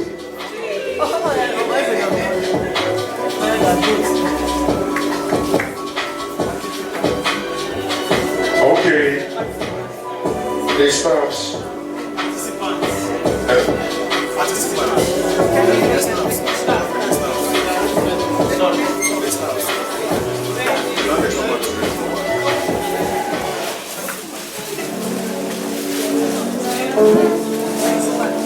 Okay, make sure you're putting up a smiling face.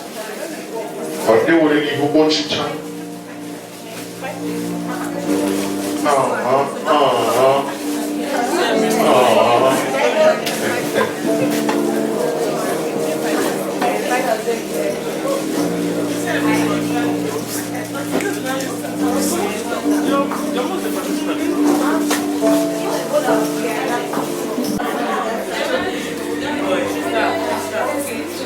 Okay.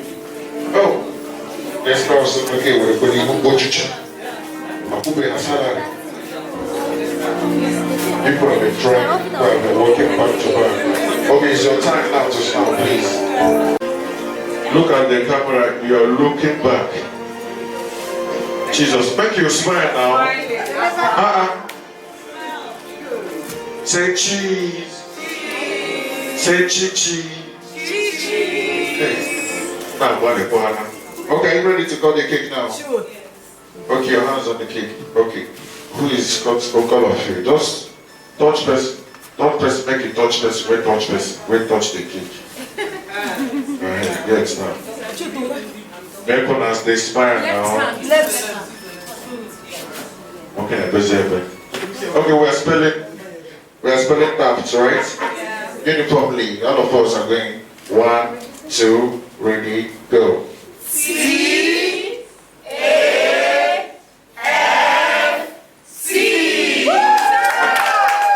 Okay, extra noise. Yes, everyone can come.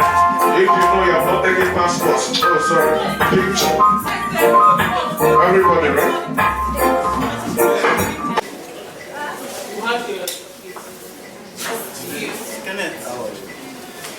Kenneth. You take Chibu Michael, one you. Okay.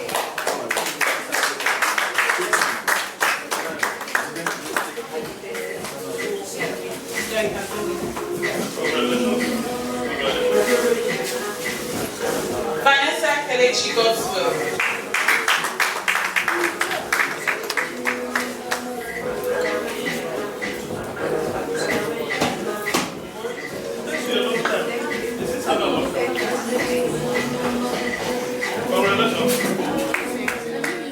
Apparently there are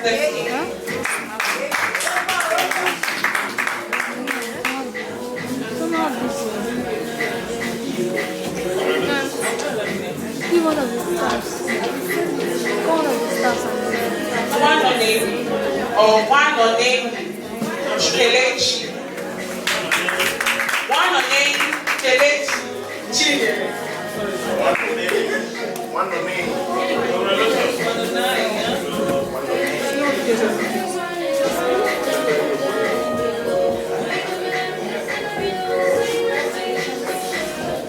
One on my peace is all.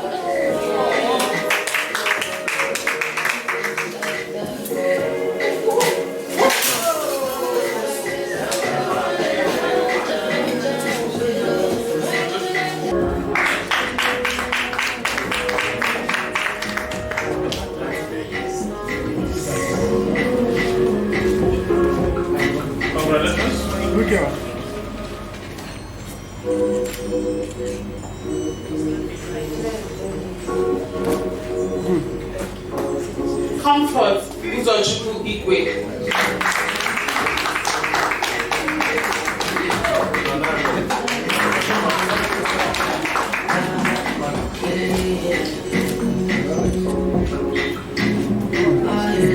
Chiamaka Akudo.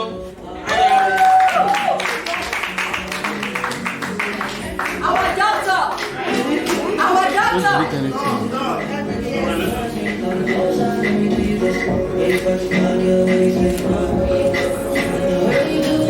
Augustina one Sunday.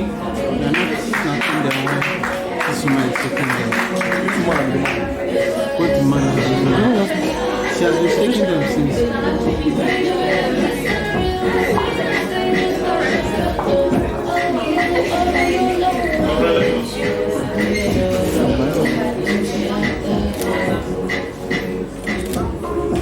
Josiah not the veggie plenty.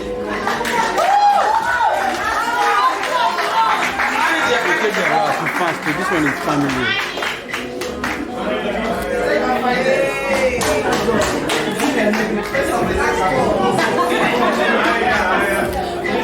Each your man check that make a map.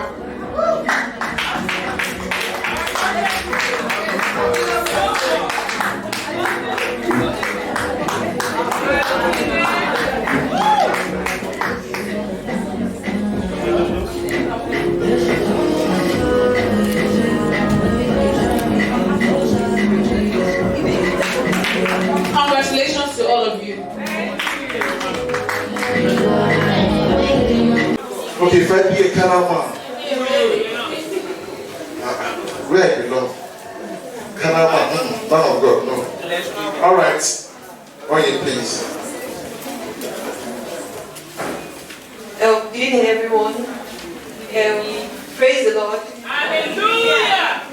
Thank you very much. Please, I am honored to be taking this vote of thanks because I'm pleased with what I'm seeing, what I have seen.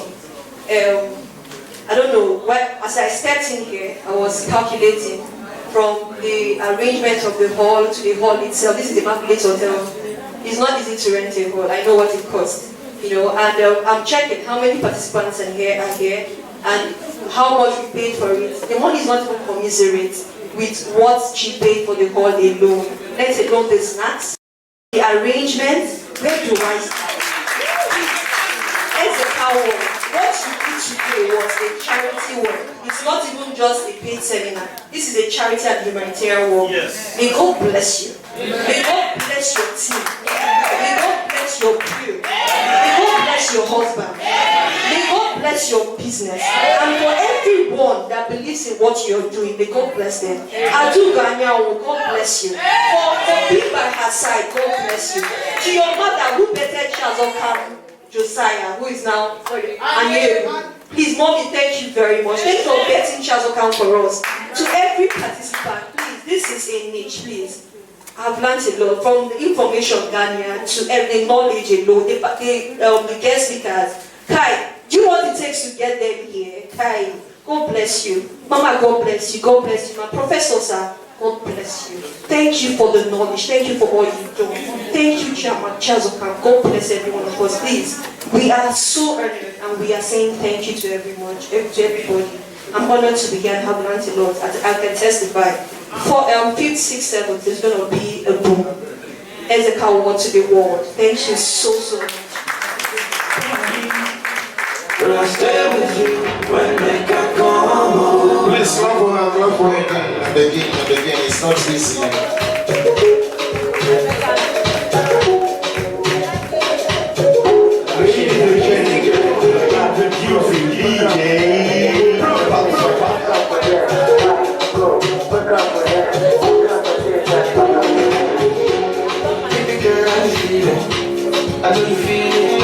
I don't feel like going.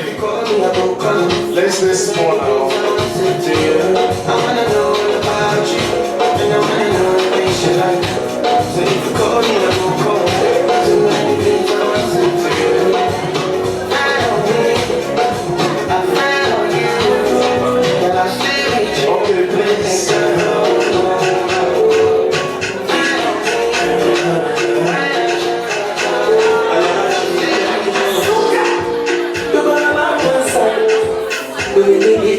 Okay, please, they want to say the closing prayers. You will say the closing prayer now. You.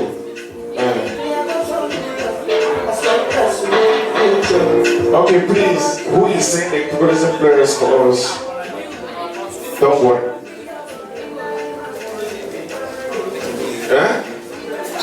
You say, DJ, come on. Who? You. Don't forbid. Who will say the closing prayers for us?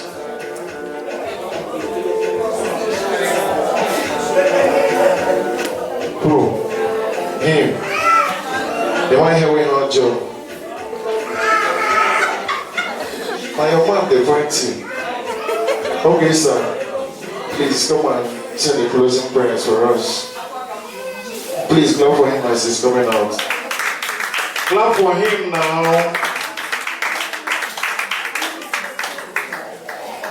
Amen. Are you excited? Are you really excited? Let me give you something. By the month of February, I had the opportunity to watch Asia TV station at Enugu. And something like this was being organized. What really thrilled me was the chief organizer was a young lady. You know what she was saying? She said, I'm a Nigerian like you. Young CEO. I am from America, married to Nigeria.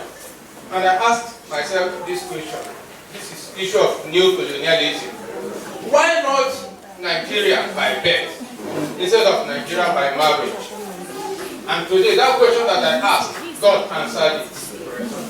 Ezeka word has taken over. And I believe that Ezeka word has come to stay. Amen. I say Ezeka word has come to stay. Amen. I say Ezeka word has come to stay. Amen. Can we stand up for God?